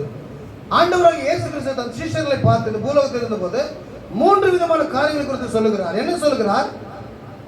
பரிசுத்த ஆவியினுடைய செயலை குறித்து அவர் வரும்போது என்ன பண்ணுவார்? முதலாவதாக பாவத்தை குறித்து கண்டித்து உணர்த்துவார் என்று சொல்லப்படுகிறது.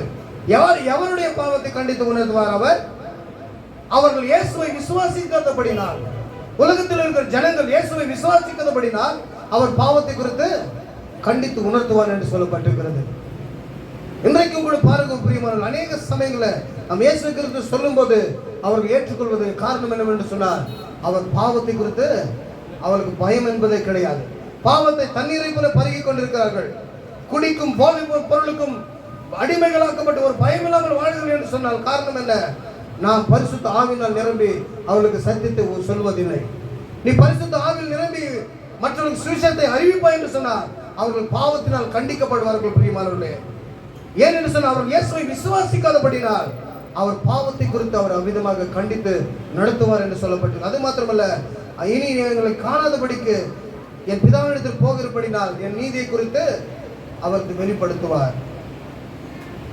தேவனுடைய நீதியை மாத்திரமே அவர் இருக்கிறார் என்பதை நாம் விசுவாசிக்க முடியும். பிரியமானவர்களே, ஆகவே இரண்டாவதாக சொன்னார், நீங்கள் என்னை காணாதிருப்பபடிக்கு நான் என் பிதாவினிடத்தில் போகிறபடினால் நீதியை குறித்து என்ன பண்ணுவார்? அவர் நமக்கு போதிப்பார். ஹல்லேலூயா. ஒரு நீதியை குறித்து போதிக்கிறவர் யார்?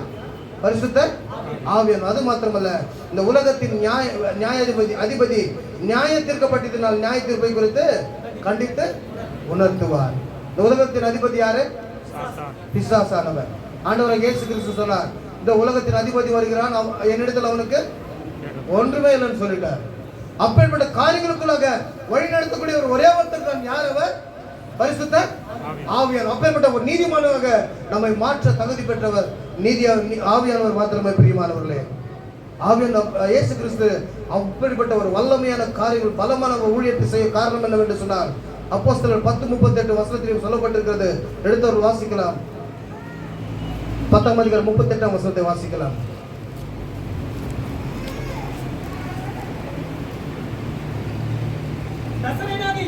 நசரேயனாகிய இயேசுவை தேவன் பரிசுத்த ஆவியினாலும் வல்லமையினாலும் அபிஷேகம் பண்ணினார். தேவன் அவருடனே கூட இருந்தபடினால் அவர் நன்மை செய்கிறவராயும் பிசாசின் வல்லமையில் அகப்பட்ட யாவரையும் குணமாக்குகிறவராயும் சுற்றித்திருந்தார். முதலாவது 2 வரிகளை நாம் பார்க்கும்போது நசரேயனாகிய இயேசுவை எப்படி பண்ணிட்டார் ஆண்டவர்? பரிசுத்த ஆவியினாலும் வல்லமையினாலும் அபிஷேகம் பண்ணினார். ஒரு தேவாதி தேவனுக்கு ஒரு பரிசுத்த ஆவின் அபிஷேகமும் அவருடைய வல்லமையும் தேவைப்பட்டால் நமக்கு எவ்வளவு தேவைப்படும் தெரியுமா? அல்லேலூயா. நாம் இதை பெற்றுக்கொள்ள வேண்டியாக நம்ம காத்திருக்க வேண்டும்.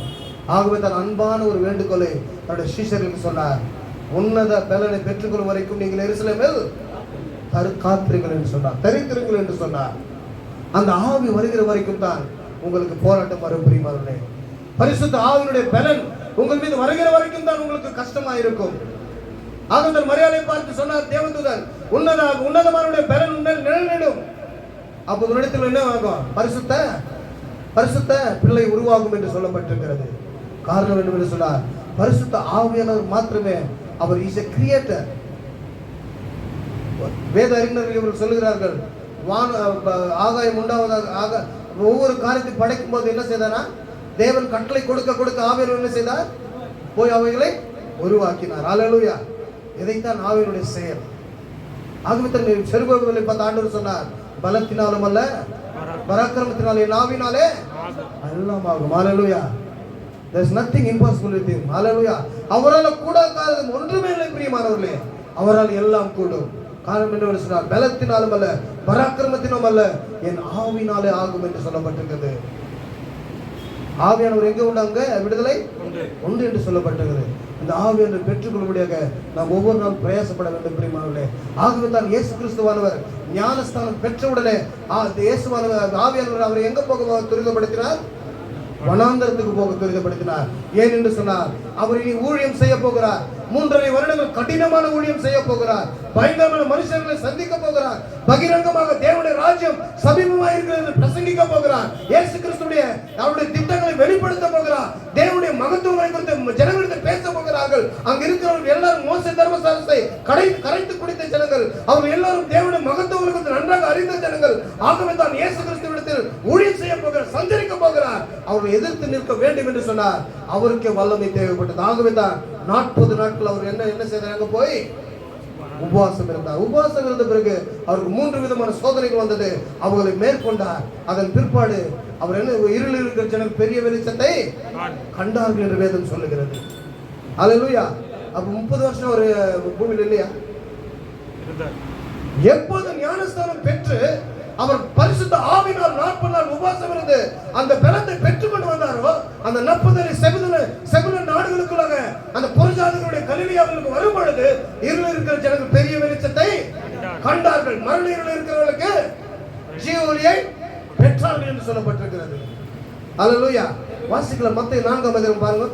எவ்வளவு ஒரு அருமையான ஒரு வசனம் பாருங்க பிரியமானவர்களே. மத்தேயு 4ஆம் அதிகாரம்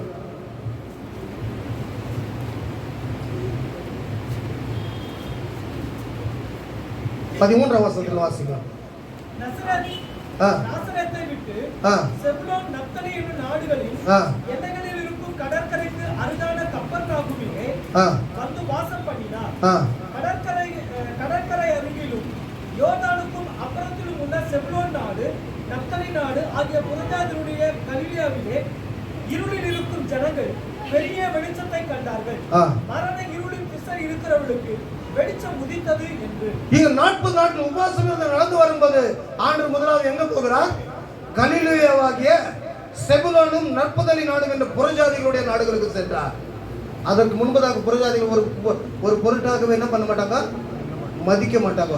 அவங்க என்ன எப்ப பார்த்தாலும் எங்க இருந்தாங்க? அவங்க மரண இல்ல எழுதி பாருங்க, மரண இருளின் திசைகளில் இருந்தார்கள்.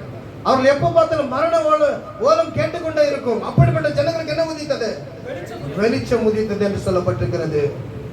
கடற்கரை அருகிலும் யோர்தானுக்கு அப்புறத்திலும் உள்ள செபுலோன் நாடும் நப்தலி நாடும் ஆகிய புறஜாதி ஆகிய கலிலியாவிலே இருளில் இருக்கிற ஜனங்கள் பெரிய வெளிச்சத்தை கண்டார்கள். அதுக்கு முன்பதாக எத்தனை வருடங்கள் அவர் இருந்தார்? 30 வருடங்கள் இருந்தார். அவர் அப்போ வெளிச்சத்தை கண்டார்களா? அவரை தம்மை வெளிப்படுத்தவில்லை. எப்போது உன்னத ஆவியினுடைய பலத்தை பெற்றுக் கொண்டாரோ, 40 நாட்கள் ஒரு உபவாசம் இருந்து தன்னுடைய பிசாசை ஜெயித்து விட்டு வெளியே வருகிறார். அப்போதான் என்ன பண்ணாங்க? இருளில் இருக்கிற ஜனங்கள் பெரிய வெளிச்சத்தை கண்டார்கள். நம்முடைய வாழ்க்கையிலும் பிரியமானவர்களே, நாம் தேவனுக்காக எதையாவது சாதிக்க வேண்டும் என்று சொன்னால் நாம் அந்தரங்கத்தில் காத்திருக்கக்கூடியவர்களாய் காணப்பட வேண்டும். அந்தரங்கத்தில் ஜெபிக்கூடியவர்களாய் காணப்பட வேண்டும். அந்தரங்கத்தில் தேவனோட உறவாடுகிறவர்களாய் நாம் காணப்பட வேண்டும். ஜெபம் இல்லாமல் ஒரு காரியத்தையும் நாம் சாதிக்கவே முடியாது. தேவனுடைய தொடர்பு நமக்கு அதிகமாக வேண்டும் என்று சொன்னால் ஜெபமே ஒரு வழியாய் காணப்படுகிறது. நாம் எவ்வளவு தேவனோட நாம் ஐக்கியம் கொள்கிறோம், அவளுக்கு அவளாக வல்லமையும் அவருடைய அற்புதம் நம்ம மூலமாக நடக்கும் பிரியமானவர்களே. அல்லேலூயா. ஆகவே நமக்கு சொல்லப்பட்டிருக்கிறது, அந்த மருள இருளில் இருக்கிற ஜனங்களுக்கு வெளிச்சம் உதித்தது என்று சொல்லப்பட்டிருக்கிறது. இவர் 40 நாட்கள் உபவாசம் இருந்து அவ்விதமாய் வரும்போது அவ்விதமாய் அவர் சொன்னார்கள் பிரியமானவர்களே. மோசே 40 நாள் உபவாசம் இருந்து வந்தபோது இஸ்ரவேல் ஜனங்கள் என்ன சொன்னாங்க? முகத்தை பார்க்க முடியவில்லை. தேவனுடைய பிரகாசம் அமிதமாக இருந்தது. அவர் சொன்னார்கள், மோசே நீ எங்களோடு பேச வேண்டாம், நீ எங்களோடு பேச வேண்டாம் என்று சொன்னார்கள் பிரியமானவர்களே. நாமும் தேவனோடு சஞ்சரிக்கும் போது அவரை போல மாறிவிடுவோம் பிரியமானவர்களே. அவரை போல் மாற வேண்டும் என்று சொன்னார். அவரோடு கூட சஞ்சரிக்கூடிய நாம் மாற வேண்டும். அந்த பரிசுத்த ஆவி உன்னத பலத்தை பெற்றுக் கொள்ளக்கூடியவர்களாய் நாம் மாற வேண்டும். அது வரைக்கும் நாம் தரித்திருக்கக்கூடியது நம்முடைய கடமையாக இருக்கிறது. எதற்காக நம்முடைய வாழ்க்கையில் அற்புதங்கள் நடக்கவில்லை? எதற்காக நம்முடைய வாழ்க்கையில் நினைத்த காரியங்கள் ஈரேடப்படவில்லை? காரணம் என்னவென்று சொன்னார், நாம் தேவனுக்காக காத்திருப்பதில்லை. அல்லேலூயா. கர்த்தாவே உமக்கு காத்திருக்கிறவர்களுக்கு நீ செய்ய போற காரியங்கள் நீரே அல்லாமல் உலக தோற்றம் முதல் ஒருவரும் கேட்டதில்லை என்று சொல்லப்பட்டிருக்கிறது. கொரிந்தியர் புத்தகத்தில் சொல்லப்பட்டிருக்கு பிரியமானவர்களே, தங்களுக்கு காத்திருக்கிறவர்களுக்கு தேவன் செய்கிற காரியங்கள் செவிகள் கேட்டதில்லை, உணர்ந்ததும் இல்லை, இருதயத்தில் தோன்றவும் இல்லை என்று சொல்லப்பட்டிருக்கிறது. அப்படிப்பட்ட மகத்துவமான காரியங்களை நமக்கு காத்திருப்பவர்கள் செய்கிறவர்கள் செய்வார்கள். அல்லேலூயா. அல்லேலூயா. ஆகவே தாவீது சொல்லுங்க, கர்த்தாவே உமக்கு நான் காத்திருக்கிறேன், உமது அடியான் வெட்கப்பட்டு போகாதபடி செய்யும் என்று சொல்லுகிறார். ஆண்டவரிடத்தில் காத்து கொண்டவர்கள். ஆகவே வசனம் 121 சங்கீதம் சொல்லுகிறது, அவர்கள் அவரை பார்த்து பிரகங்கள் பிரகாசப்படுத்த முகங்கள் வெட்கப்படவில்லை. அவரை பார்த்து நோக்கி பார்த்து பிரகாசம் அடைந்தார்கள் சொல்லப்பட்டிருக்கிறது. நாம் அவரை நோக்கி பார்க்கும் பொழுது நம்முடைய முகங்கள் பிரகாசம் அடைய செய்ய அவர் இன்றும் நேற்றும் இன்றும் மாறாத தேவனாய் இருக்கிறார் பிரியமானவர்களே. அல்லேலூயா, அல்லேலூயா. அது மாத்திரம் கண்டித்து உணர்த்துவது மாத்திரமல்ல, மூன்றாவதாக ஒரு வசனம் பார்க்கலாம். அடுத்ததாக யோவான் எழுதின சுவிசேஷம் 16:13 வாசிக்கலாம்.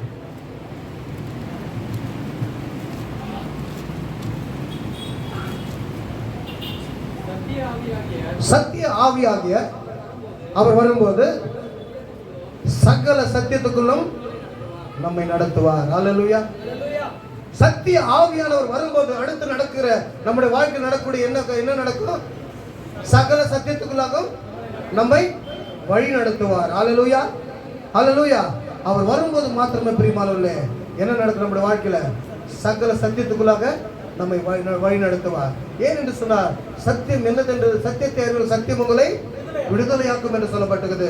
அந்த சத்தியத்தை நமக்கு போதிக்கிறவர் பரிசுத்த ஆவியானவர் மாத்திரமே. அல்லேலூயா. சகல சத்தியத்துக்குள்ள நம்ம என்ன பண்ணுவார்? அவர் வழி நடத்தக்கூடிய தேவனாய் இருக்கிறார். அல்லேலூயா. ஆகவே மூன்றாவதாக அவர் நம்மை சகல சத்தியத்துக்குள்ளாக நடத்துவார் பிரியமானவர்களே. அடுத்து பாருங்க, வரும் காரியங்களை குறித்து அவர் நம்ம என்ன பண்ணுவாரு? அதே வசனத்துல பாருங்க, 13ஆம் வசனத்துல பேசாமல் சொல்லி என்னத்தை குறித்து அறிவிப்பார்? வரப்போகிற காரியங்களை குறித்து அறிவிப்பார் பிரியமானவர்களே. நீங்கள் உங்கள் வாழ்க்கையில எக்ஸ்பீரியன்ஸ் பண்ணி பார்க்கலாம். பரிசுத்த ஆவியானவர் உங்களுக்குள்ளாக இருக்கும்போது என்ன நடக்கும் என்று சொன்னார், ஒரு குறிப்பிட்ட வழியில போய் கொண்டிருப்பார்கள். அவர் உடனே உணர்த்துவார், மகனே இந்த பக்கம் போகாதே, மகளே இந்த பக்கம் போகாதே, இந்த வழியில உனக்கு ஆபத்து இருக்குது, வேற திசை போ என்று சொல்லி உன்னை நடத்துவார் பிரியமானவர்களே. ஏன் என்று சொன்னால் அவர் நம்ம என்ன பண்ணுவார்? அவர் நமக்கு போதிக்கிற தேவனாய் இருக்கிறார். என்ன பண்ணுவார்? அவர் நம்மை சகல காரியங்களை குறித்து என்ன பண்ணுவார்? நமக்கு அறிவிப்பார். நம் வாழ்க்கையில் என்னென்ன நடந்து கொண்டிருக்கிறது, நம்முடைய எதிர்காலத்தில் என்ன நடக்க போகிறது, எல்லாவற்றையும் யார் அறிவிக்கிறது? பரிசுத்த ஆவியானவர் தான் நம்ம அறிவிக்கக்கூடியவராக இருக்கிறார். அல்லேலூயா. ஆகவே அந்த சபைகளில் இந்த நாட்களில் பரிசுத்த ஆவியானவர் குறித்து அதிகமாய் போதிக்கப்படுகிறதில்லை பிரியமானவர்களே. காரணம் என்னவென்று சொன்னால், அதன் நிமித்தமாக தான் அநேக சபைகளில் ஒரு ஜெய வாழ்க்கை இல்லாதபடிக்கு, ஒரு வெற்றியின் வாழ்க்கை இல்லாதபடிக்கு வாழ காரணம் என்னவென்று சொன்னால், இயேசு கிறிஸ்துவாகிய அவர் சொன்ன அந்த சத்தியத்தை போதிக்கிறதில்லை. அல்லேலூயா. இயேசு அநேக இடத்துல சொல்வார், இயேசு சுகமாக்குவார், பலப்படுத்துவார், விடுதலை கொடுப்பார், உன் வியாதியை சுத்தமாக்குவார், இது சரியானது தான். ஆனால் ஜெயமுள்ள வாழ்க்கை நீ வாழ வேண்டும் என்று சொன்னால் உன்னத ஆவியானவருடைய பலத்தை நீ பெற்றுக்கொள்ள வேண்டும். அது இயேசு கிறிஸ்து சொல்லி இருக்கிறார். அதை நாம் போதிக்கக்கூடியவர்களாக காணப்பட வேண்டும். அல்லேலூயா. உலகத்தில் நாம் ஜெய ஜீவித்தை ஜீவிக்க வேண்டும் என்று சொன்னார் நாம் என்ன செய்ய வேண்டும்? இயேசு பரிசுத்த ஆவியானவரை பெற்றே ஆக வேண்டும். அதை பெற்றுக்கொள்ள வேண்டும் என்று சொன்னார் நாம் தியாகம் செய்ய வேண்டும், நம்முடைய நேரத்தை செலவழிக்க வேண்டும், தேவனுடைய சம்பாஷணை அதிகரிக்க வேண்டும் பிரியமானவர்களே. அப்போது மாத்திரம் இப்படிப்பட்ட காரியங்களை நம்முடைய வாழ்க்கையில் நாம் பெற்றுக்கொள்ள முடியும். அடுத்ததாக 5ஆவதாக வாசிக்கலாம். 14ஆம் அதிகாரம் 26ஆம் வசனம். அதிலே யோவான் 14:26.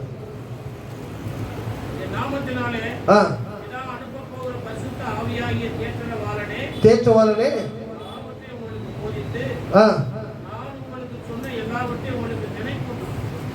அவர் அடுத்தபடியாக நமக்கு என்ன பண்ணுவார்? ஆவியானவர் எல்லா காரியங்களும் நினைப்பூட்டுகிறவராக இருப்பார். அது மாத்திரமல்ல, நம்ம அநேக சமயங்கள் நாம் மறந்து விடுவோம் பிரியமானவர்களே. அவங்க எல்லாம் யார் நினைப்பூட்டுவார்? ஆவியானவர் நினைப்பூட்டுவார். நமக்குள்ள அந்த ஆவியானவர் செய்கிற காரியங்கள், இத்தனை காரியங்கள் இருக்கிறது பிரியமானவர்களே. ஆகவே தான் ஆண்டவர் சொன்னார், நீங்களும் தேவனுடைய ஆலயமா இருக்கிறீர்கள் என்றும் தேவனுடைய ஆவி உங்களில் வாசம் இருக்குது என்றும் அறியீர்கள். அவர்கள் தேவனுடைய ஆலயத்தை கெடுத்தால் தேவன் அவரை இந்த ஆலயத்தில் நாம் கெடுத்து விட்டோம் என்று சொன்னார், தேவன் நம்மை கெடுத்து போட்டு விடுவார்.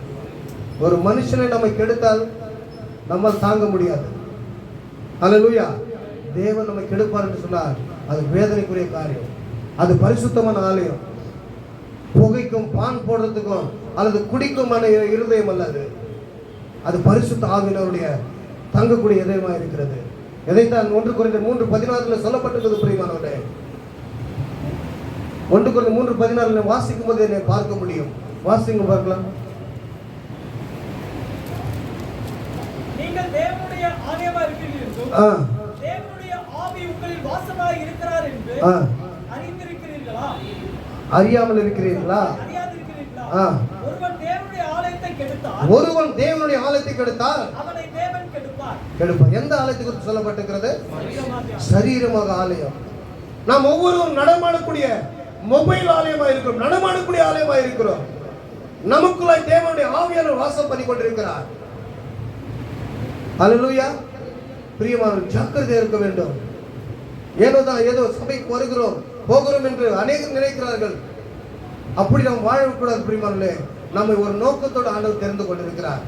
ஒரு பர்பஸ்க்காக தேவன் நம்மை தெரிந்து கொண்டிருக்கிறார். உலகத்திலிருந்து வேறு பிரித்திருக்கிறார். இவர்கள் என் துதியை சொல்லுவார்கள், இவர் என்னுடையவர்கள் என்று சொல்லியிருக்கிறார். நம்முடைய பரிசுத்த ரத்தத்தை கொடுத்து விலைக்கிரயம் செலுத்தி நம்மை பெற்றுக் கொண்டிருக்கிறார். பிரியமானவர்களே, நம்முடைய சுயமான ரத்தத்தை சிந்தி பலவிதமான பாடுகளை பட்டு நம்மை அவ்விதமாக விலைக்கு கிரயமாக பெற்றிருக்கிறார். அப்பேற்பட்ட விலைக்கிரயமாய் பெற்ற நாம் அவர் துணிகரமாய் போய் பாவத்தில் விழுந்து எல்லா விதமான அசுத்தங்களுக்கு இடை கொடுப்போம் என்று சொன்னார். எவ்வளவு வேதனையான ஒரு காரியம் பிரியமானவர்களே. இப்படிப்பட்ட காரியங்கள் செய்யக்கூடாது என்று சொன்னதால் தேவன் வைராக்கியம் உள்ளவரை நம்ம மத்தியில் இருக்கிறார்.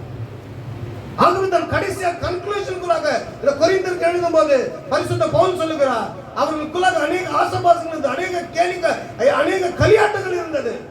இதை கண்டித்து உணர்ந்தவராகத்தான் அவனை பார்த்து சொல்லுகிறார், ஒருவன் தேவனுடைய ஆலயத்தை கெடுத்தான், தேவன் அவனை கெடுத்து விடுவார் என்று கடைசியா கன்க்ளூஷன் பண்ணுகிறார்.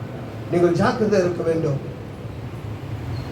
ஒருவேளை நீ நசாக்கு அடிக்டாக இருக்கும்போது அல்லது குடித்துக் கொண்டு இருக்கும்போது அல்லது ஸ்மோக்கிங் பண்ணும்போது மரிப்பா என்று சொல்ல நம்முடைய ஜீவன் எங்க போயிருக்கும் பிரியமானவர்களே? அந்த இடத்துல நீ மரித்து போவா என்று சொன்னா நீ எங்கே போய் நித்தியத்தை எங்க கழிக்க முடியும்? வேதம் சொல்லுகிறது, மனுஷன் உலகம் முழுவதும் ஆதாயப்படுத்திக் கொண்டாலும் தன் ஜீவனை நஷ்டப்படுத்தினவனுக்கு லாபம் ஒன்றுமில்லை என்று சொல்லப்பட்டிருக்கிறது. ஆகவே பிரியமானவர்களே, இந்த காரியத்தை குறித்து ஜாக்கிரதையா இருக்க வேண்டும். ஏன் என்று சொன்னால் பரிசுத்த ஆவியானவருடைய ஆளுகைக்குள்ளாக நாம் வாழ்ந்து கொண்டிருக்கிறோம். ஆண்டவராகிய இயேசு கிறிஸ்து சொன்னார், நான் போய் உங்களுக்காக ஒரு தேற்றரவனை அனுப்புவேன் என்று. அவர் சகல சத்தியத்துக்குள்ளும் என்ன பண்ணார்? வழி நடத்துவார் என்று சொன்னார். அப்படி சகல சத்தியத்துக்குள்ளும் வழி நடத்தி கொண்டிருக்கிற உன்னுடைய ஆவியானவரை துக்கப்படுத்துவார் என்று சொன்னார். நம்முடைய நிலைமை பரிதாபமாய் மாறிவிடும் பிரியமானவர்களே. அவர் நம்மை கெடுத்து போட விடுவார், நம்முடைய எல்லைகளை சின்னாபின்னமாக்கி விடுவார். நம்முடைய எல்லைகளுக்குள்ளாக அவருடைய ராஜ்யம் இருக்காது பிரியமானவர்களே. என்னவர் நடக்கும் என்று சொன்னார், பிசாசன் வந்து ஆக்கிரமித்துக் கொள்வார். வேதம் சொல்லுகிறது, ஒரு மனுஷன் மனம் திரும்பி பாவத்தில் போகும்போது அவனை வீடு ஜோடிக்கப்பட்டு பரிசுத்தமா இருக்கிறதை கண்டு வேறு பொல்லாத 7 ஆவிகள் கொண்டு வந்து அவனுக்குள்ளாக உட்புகுந்து கொள்ளும் என்று சொல்லப்பட்டிருக்கிறது. அப்போது அவனுடைய முன்னிலைமை காட்டில் பின்னிலைமை அதிக கேடுள்ளதாய் மாறிவிடும் என்று சொல்லப்பட்டிருக்கிறது. எனக்கு அன்பானே, இந்த பரிசுத்த ஆவியானவர் நமக்குள்ள வரும்போது சகல காரியங்களை அறிவிப்பார். இந்த அறிவிக்காமல் போக காரணம் என்னவென்று சொன்னார், நமக்குள்ளாக ஏதாவது பாவம் இருக்கும் போது மாத்திரமே அப்படிப்பட்ட காரியங்களை நமக்குள்ளாக அறிவிக்க முடியாது பிரியமானவர்களே. ஆகவே தாவீது சொல்லுகிறார், ஆண்டவருடைய பரிசுத்த ஆவியை என்னிலிருந்து எடுத்துக்கொள்ளாமலும் இரும் ஆண்டவர் என்று சொல்லுகிறார். அல்லேலூயா, அல்லேலூயா. வாசிக்கலாம் 51ஆம் சங்கீதம் பாருங்க. அவர் எப்படி கெஞ்சுகிறார் பாருங்க. அவர் எப்படி கெஞ்சுகிறார் பாருங்க. 14ஆம் வசனத்தை வாசிங்க. 12 வந்து வாசிங்க. உமது இரட்சணியத்தின் சந்தோஷத்தை மணிக்கும் 11 படிங்க. உமது சமூகத்தை விட்டு என்னை தள்ளாமலும் உமது பரிசுத்த ஆவியை என்னிடத்திலிருந்து எடுத்துக்கொள்ளாமலும் இரும். உம்முடைய பரிசுத்த ஆவியை என்னிடத்திலிருந்து எடுத்துக்கொள்ளாமல் இரும். உமது இரட்சணியத்தின் சந்தோஷத்தை திரும்பவும், உம்முடைய இரட்சணிய சந்தோஷத்தை திரும்ப எனக்கு தந்து உற்சாகமான ஆவியை என்னை தாங்கும்படி செய்யும். உற்சாகமான ஆவியை என்னை தாங்கும்படி செய்யும். அல்லேலூயா. இவன் பாவம் செய்த போது இவன் கதறி அழுகிறான் பிரியமானவர்களே. ஒரு அருமையான ஜெபத்தை ஏறெடுக்கிறான். 51ஆம் சங்கீதம் முழுவதையும் வாசித்திருக்குன்னு சொன்னார். இந்த 2 வசனங்கள் முக்கியமாக ஒரு ஹைலைட்டான வசனங்களா இருக்கிறது. அவன் சொல்லுகிறான், உம்முடைய சமூகத்தை விட்டு என்னை தள்ளாமலும் உமது பரிசுத்த ஆவியை. அன்னைக்கு நினைக்கிறான், பாவம் செஞ்சுட்டு பிறகு என்ன ஆயிடும், பரிசுத்த ஆவியானவர் விட்டு போக மாட்டார், கொஞ்ச நாள் இருப்பார். மனம் திரும்புவானா, மனம் திரும்புவார்களா இவர்கள் என்று சொல்லி நமக்கு நேரத்தை கொடுத்து கொண்டே இருப்பார். மனம் திரும்பாத பட்சத்தில் தான் தேவன் நம்மை விட்டு போய் விடுவார். ஆகவே தான் இதை அறிந்தவனாக தாவீது ராஜா என்ன சொல்லுகிறார், உமது பரிசுத்த ஆவியிலிருந்து எடுத்துக்கொள்ளாதிரும் ஆண்டவரே. அல்லேலூயா. உம்முடைய பரிசுத்த ஆவியிலிருந்து எடுத்துக்கொள்ளாதிரும் உம்முடைய இரட்சண சந்தோஷத்தை. ஆனா ஒன்று இழந்துருவோம், பாவம் செய்வது என்னத்தை இழந்துருவோம், ரட்சிப்பின் சந்தோஷத்தை இழந்து விடும். அதை கூட கெஞ்சுகிறான் அவன். ரட்சிப்பின் சந்தோஷத்தை எனக்கு திரும்ப எனக்கு தந்து உற்சாகமாக. இந்த ரெண்டு காரியங்களை இழந்து போவதை நான் பார்க்க முடியும். பரிசுத்த ஆவியானவர் யாரிடத்தில் இல்லையோ, யாரை விட்டு பரிசுத்த ஆவியானவர் போய்விட்டாரோ அவருடைய வாழ்க்கையில் ரெண்டு காரியங்கள் இருக்கிறது நீ பார்க்க முடியும். ஒன்று உற்சாகமான ஆவி அவளிடத்தில், இரண்டாவதாக ரட்சிப்பின் சந்தோஷம். இந்த ரெண்டு போச்சுன்னு சொன்னா அவர் நடைப்பிணமாகத்தான் அலைந்து கொண்டிருக்க முடியும். நீங்க நிறைய பேர் பாருங்க, எப்ப பாருங்க ஒரு மாதிரி சோகமா இருப்பாங்க. ரட்சிக்கப்பட்டவங்க, தேவனுடைய பரிசுத்த ஆவியின் அபிஷேகத்தை பெற்றவர்கள் பாருங்க, பார்க்கும்போது அவன் எப்ப பார்த்து ஏதோ ஒன்று யோசித்துக் கொண்டிருப்பார்கள். காரணம் என்னவென்று சொன்னால் பரிசுத்த ஆவியினுடைய ரட்சணிய சந்தோஷம் அவருக்குள்ளாக எடுக்கப்பட்டு போயிருக்கும் பிரியமானவர்களே. காரணம் என்னவென்றால் தேவனுக்கு விரோதமாக பரிசுத்த ஆவிக்கு விரோதமாக பாவம் செய்திருப்பார்கள். ஆகவே தான் தாவீது சொல்கிறார், பரிசுத்த ஆவி என்னை கொள்ளாதிரு ஆண்டவரே. ரட்சணிய சந்தோஷம் போய்விட்டது. ஆகவே தான் அவன் ஜெபிக்கிறான். என்னவென்று ஜெபிக்கிறான்? ரட்சணிய சந்தோஷம் திரும்ப எனக்கு தந்து உற்சாகமான ஆவியை தாங்கும்படி செய்யும் என்று சொல்லுகிறார். ஹல்லேலூயா. இந்த ரெண்டு காரியங்கள் தான் நம்ம ஒரு மனுஷன் பாவம் செய்வது நம்ம விட்டு போய்விடும். ஆனால் நாம் தேவனை நோக்கி மறுபடியும் கதறும் போது ஆகவே தான் தாவீது ராஜா பார்த்து என்ன சொல்லுகிறான்? இவர் என் இருதயத்துக்கு ஏற்றவர் என்று சொன்னார். அப்படியாக மனம் திரும்புதல் நாம் ஒவ்வொருக்குள்ளாக நாம் தேவை பிரியமானவர்களே. ஆகவே இந்த காலையில் நம்மை பரிசுத்த ஆவியானவர் சகலவற்றிலும் நம்மை என்ன பண்ணுவார்? போதனை செய்து நினைப்பூட்டுகிற தேவனாக இருக்கிறார். அடுத்ததாக வாசிக்கலாம் 10ஆம் அதிகாரம் 46ஆம் வசனம். அப்போஸ்தலர் 10:46.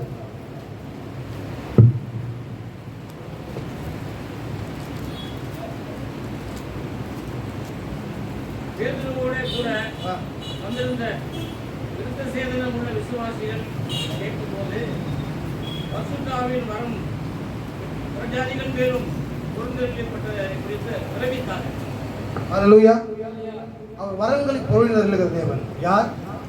பரிசுத்த ஆவியானவர் வரங்களை பொழிந்தருளுகிற தேவன். இந்த விருத்த சேதனம் பண்ணப்படவில்லை என்று யார் நினைத்துக் கொண்டிருந்தாங்க? பேதுரு நினைத்துக் கொண்டிருந்தார். ஆனால் ஆவியானவருடைய கிரி எங்கன்னு சொல்ல என்ன நடந்தது? அவன் பிரசங்கிக்கும் போது விருத்த சேதனம் உள்ள விசுவாசிகள் கேட்கும் போது பரிசுத்த ஆவியின் வரம் புறஜாதிகள் மேலும் பொழிந்தள்ளப்பட்டதை குறித்து பிரமித்தார்கள். ஹல்லேலூயா. பரிசுத்த ஆவியானவர் வரும்போது நமக்குள்ளாக வரங்கள் கிரியை செய்வார் பிரியமானவர்களே. ஹல்லேலூயா. ஒரு தேவனுடைய மனுஷன் விதமாக ஜெபித்துக் கொண்டிருந்தானா, ஆண்டவரே எனக்கு உம்முடைய வரங்கள் வேண்டும் என்று கேட்டானா. அப்போது ஆண்டவர் அவரிடத்தில் மெல்லிய அமர்ந்த சத்தத்தில் கேட்டாரா, மகனே உனக்கு பரிசுத்த வரங்கள் வேண்டுமா அல்லது பரிசுத்த ஆவியானவர் வேண்டுமா என்று கேட்டாரா. அவர் இன்னொரு பக்கத்துல இருந்து இயேசுவானவர் இன்னொரு குரலை சொல்லுகிறாரா, மகனே நீ பரிசுத்த ஆவியானவருக்கு நீரே வேண்டும் என்று சொல். அப்பொழுது அது கிரியை செய்யும் பிரியமானவர்களே. ஹல்லேலூயா. அப்போ அந்த தேவ மனுஷன் சொன்னானா, ஆண்டவரே எனக்கு வரங்கள் வேண்டாம், பரிசுத்த ஆவியானவர் வேண்டும் என்று கேட்கும்போது பரிசுத்த ஆவியானவர் வரும்போது என்ன நடக்கும்? எல்லா வரங்களும் கிரியை செய்யும். ஹல்லேலூயா. ஆகவே எனக்கு அன்பானவர்களே, நாம் ஜெபிக்கும் போது பரிசுத்த ஆவியானவர் வரங்கள் நமக்குள்ளாக கிரியை செய்வதை நாம் பார்க்க முடியும் பிரியமானவர்களே. கடைசியாக ஒரு காரியத்தை பார்த்து முடிக்கலாம். 8ஆம் ரோமருக்கு எழுதின நிருபம் 8ஆம் அதிகாரம் 26ஆம் வசனம்.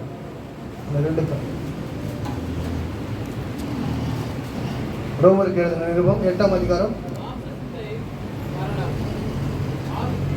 8:26.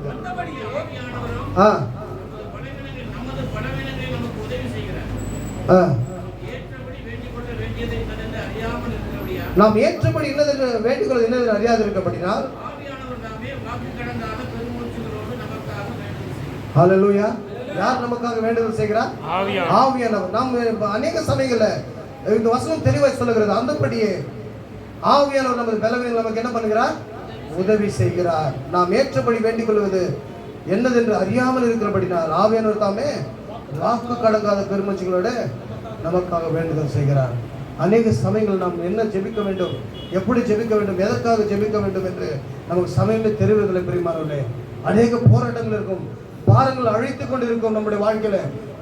என்ன செய்வதென்று எப்படிப்பட்ட சூழ்நிலைக்குள்ளாக நம்ம தள்ளப்படும் போது நமக்கு உதவி செய்கிற ஒரே ஒருவர் யார்? அவர் பரிசுத்த ஆவியானவர். அந்த ஆவியானவரை நாம் பெற்றுக்கொள்ளும் போது நம்முடைய வாழ்க்கையில அவர் நமக்கு நம்முடைய காரியங்களை அவர் பொறுப்பெடுத்துக் கொண்டு வாக்கு கடங்காத பெருமூச்சுகளோடு நமக்காக அவர் என்ன செய்வார்? வேண்டுதல் பெருமூச்சோடு என்ன பண்ணுவார்? அவர் வேண்டுதல் செய்வார்.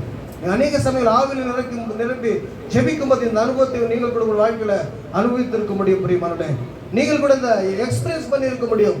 ஏன்னு சில சமயங்களை நாம் ஜெபிக்கும் போது நம்மை அறியாமலே பெருமூச்சுகளோடும் அப்படியே ஒரு பாரத்தோடும் பயங்கரமான காரியங்களோடு நாம் ஜெபித்துக் கொண்டிருப்போம். அது யார் செய்கிற காரியங்கள்? பரிசுத்த ஆவியானவர் செய்கிற காரியங்கள். ஆகவே தான் அந்த வசனம் சொல்லுகிறது, அந்தபடி நம்முடைய பலவீனங்கள், நமக்கு பலவீனங்கள் ஒருத்தர் உதவி செய்ய ஒரு இருக்கிறார் என்று சொன்னா அது பரிசுத்த ஆவியானவர் மாத்திரமே. அல்லேலூயா. அந்த பலவீனமான சமயத்துல நாம் எப்படி ஜெபிக்க வேண்டும், என்னத்தை ஜெபிக்க வேண்டும், எப்படி போராட வேண்டும் நமக்கு தெரியாது இருக்கிற நேரத்துல நாம் அமைதியாக போய் தேவன் சமூகத்துல ஆவியானவரை நீ பொறுப்பெடுத்துக் கொள்ளும் என்று நாம் ஜெபிக்கும் போது ஆவியானவர் பெரிய காரியங்கள் செய்வார். பிரியமானவர்களே, அல்லேலூயா. நம்மோடு இணைந்து அவர் ஜெபித்து நம்முடைய எல்லா பலவீனங்களை நமக்காக பெருமூச்சுகளோடு வேண்டுதல் செய்து மகிமையான காரியங்களோட வாழ்க்கைகளை செய்வார். இதைத்தான் பரிசுத்த பேதுருடைய வாழ்க்கையிலும் சீசருடைய வாழ்க்கையிலும் நாம் பார்க்க முடியும். பிரியமானவர்களே, அவர் படிப்பறிவில்லாத இருந்தார்கள், ஒன்று ஞானிகள் இல்லாமல் இருந்தார்கள். இயேசு போய்விட்டார் என்று மறுபடியும் பழைய தொழிலுக்கு போய் கொண்டிருந்தார்கள். ஆனால் ஒரு காலகட்டம் வரும்போது பரிசுத்த ஆவியை பெற்றுக்கொள்ளும் போது அந்த எருசலேம் நகரத்தை, ரோமாபுரியையும் அங்க இருக்கிற எல்லா நாடு ஜனங்களையும் பிரமிக்கத்தக்கதாக அவருடைய வார்த்தைகள் இருந்தது. காரணம் என்னவென்று சொன்னார், அவர் உன்னத பலனை பெற்றுக்கொள்படியாக அந்த எருசலேமிலே தரித்திருந்தார்கள். நீங்களும் நானும் பரிசுத்த ஆவியிலே உன்னத பலன் பெற்றுக்கொள்ளும் வரைக்கும் தரித்திருப்போம் என்று சொன்னார். நம்முடைய வாழ்க்கையில மகத்துவமான காரியங்களை செய்ய அவர் வல்லமுள்ள தேவனாக இருக்கிறார். அல்லேலூயா. நாம் நேரம் எடுத்து ஜெபிக்காத நம்முடைய தவறாக இருக்கிறது. பிரியமானவர்களே, ஆக இந்த நேரத்தில் நாம் ஒப்பு கொடுப்போமா? எல்லாரும் கண்களை மூடி, ஆண்டவரே இந்த நேரத்தில் ஒப்பு கொடுக்க ஒரு நிமிஷம் சொல்லலாமா? எல்லாரும் சரி, எல்லா கண்களை மூடி நாம் ஜெபிக்கலாமா? ஒரு நிமிஷம் ஒப்பு கொடுக்கலாம். ஆவியானவரே, இன்றைய தினத்தில் நம்முடைய வார்த்தைகளை கேட்டேன். ஆண்டவரே என்னை ஒப்பு கொடுக்கிறேன். அந்த உன்னத பலனை இதுவரைக்கும் பெற்றுக்கொள்ளாத பிரியமானவர்களே, பெற்றுக்கொள்ளும்படியாக நாம்